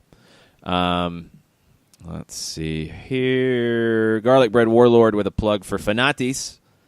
Man, we need a code for Fanatis. We're working on that, actually. So if you don't have a Fanatis subscription, we're trying to help you out. Just ask anyone who has a Fanatis subscription how good Pitti is. The man struggled early at River, then became a one-man neutron bomb for them. Absolute game changer. They recreated his goal that sealed the Copa Libertadores at the stadium, at the El Monumental, at River Plate, in front of the fans when they came back with the trophy. They recreated it on the field. Everybody was recreating it. It is a goal that will go down in River history. He is beloved there. So go ask a River fan, and they'll tell you, love this man. Love what he's bringing to the table, and give him some time to be how strong he can be. I think that's it. Sherbs asks, still don't understand playing Mikey on his right foot over trying Tito out as the wing back, though. There's a lot of people who would say that won't work because Tito is not good defensively. I would disagree. I think he is better defensively than he gets credit for. I think the work rate's there. On the road at Monterrey, there's no way I would do it because you're thinking defense first. If that had been the case in Atlanta in the second leg, down 3-0, and you're going there and you don't have a right wing back like Julian Gressel available, I would have been far more willing to try it. I would not have tried it on the road at Monterrey where you're not expected to carry the play from an attacking perspective because that's a bold attacking move. I think Mikey was the smart defensive move in Monterrey, and I can't think of anything you can point to that Mikey cost you a goal. No, you know? I can't. And you weren't going to Monterrey expecting to win that match. I'm sorry. This is where you need to understand the level of the competition that you're facing. Monterrey is a team that nobody's gone in there and won this season. Nobody's won at the Estadio BBVA Bancomer. I don't know if I have to go back and look. The Cruz Azul win in the playoffs last year was in Mexico City. I believe it was Chivas early in the Apertura that won in Monterrey. It's a tough place to go play, and you didn't want to lose 3-0, but you weren't expecting to go in and create a bunch of goals. So I'm okay with Mikey on the right in Monterrey. DC's a little bit different question, but I think you're using that to prepare for Monterrey, prepare for Mikey's versatility, and also you didn't expect Julian Gressel to roll his ankle. You expected him to be 100% fit for Monterrey, but you were trying to get a little extra cover for him and see if Ambrose could do it. I thought he did the job in Monterrey. I don't really think it was worth the risk to do anything different. Just my opinion. No, I was down with that completely. I thought Mikey did his job, and we talked about Mikey at the beginning of the show. And it seems that, having the Mikey Ambrose discussion as a circle, I think it just fits. Mikey goes in and is asked to do certain things. He goes in and does them. Bottom line. So tremendous pro here in MLS, and Atlanta United's got him to do what he needs to do. So Robert Swick has a song for Miles, just retweeted that one. Dirty South Soccer has a song for Miles, just retweeted that one. So that's the Simon and Garfunkel one, yeah. Yes. So have at it. Simon and Garfunkel one's just a little weird to me. I'd go with the other, but that's just me. Oh, Nathan Pugh. What does Nathan have to say? Sat next to some guys from Dallas who are Monterrey fans. said Mercedes-Benz was better than Jerry World, said Atlanta's so much better than FC Dallas, said standing for the whole match was awesome, applauded Joseph, top it off. He gave me his top at the end of the match and included a photo. That's Very pretty cool. strong. Yeah, very cool. Again, these are the things that I love about this tournament. You get to face some different teams. You get to face teams from different countries, different cultures when you get to travel. And Mike said it at the end of our broadcast last night. The fact that, we were able to go to Costa Rica and go to Mexico and call these games from here as well. It was a financial commitment from Atlanta United. It was a time and financial commitment from the radio station, from Intercom, from 92.9 The Game. Thanks to WAOK for getting us on there for a game when we had a conflict with the Hawks. Thanks to Star 94.1 for getting us on there when there was a conflict. Thanks to CONCACAF for having us. It was an important part of Atlanta United's development. I think it will be remembered fondly this first time in CONCACAF Champions League at all levels. I think the club will look back on it.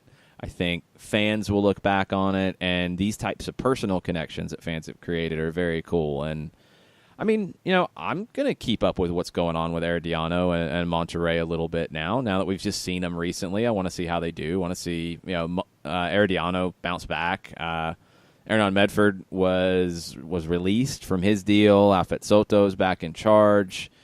They've got some things to figure out. They're actually doing some renovations at their stadium starting this summer, putting in the Philips smart lights, kind of like what we have at the Benz, actually. It's going to be the first lighting system like that in Central America. So that's kind of cool, and that great little stadium of theirs. And then Monterrey, I mean, are they going to be able to balance Champions League and league play? I think they're the favorites in CONCACAF. I think they're a better squad, a deeper squad than Tigres. I wonder if they're going to be able to do both, and that's where I get worried a little bit. And I'll be curious to see how they look this weekend in Tijuana. It was a fun experience to be part of CONCACAF Champions League. This is not the first time, or it's not the last time anyway, for Atlanta United. They will be back next year if they win MLS Cup, win the Open Cup, win the Supporters Shield, or have the best other regular season record. You're in. If you have the best record in the Eastern Conference, you're in. If you win the MLS Cup, you're in. If you win the Open Cup, you're in. And you're doing this again. And I think you're setting a higher bar for the club, for the league, for all of it. We'll be back tomorrow to preview Philadelphia. Mike Conti and Doug Robertson will be joining us tomorrow morning. Get ready for the Union come into town on Sunday. Thanks, everybody. Much plati, y'all. Much plati.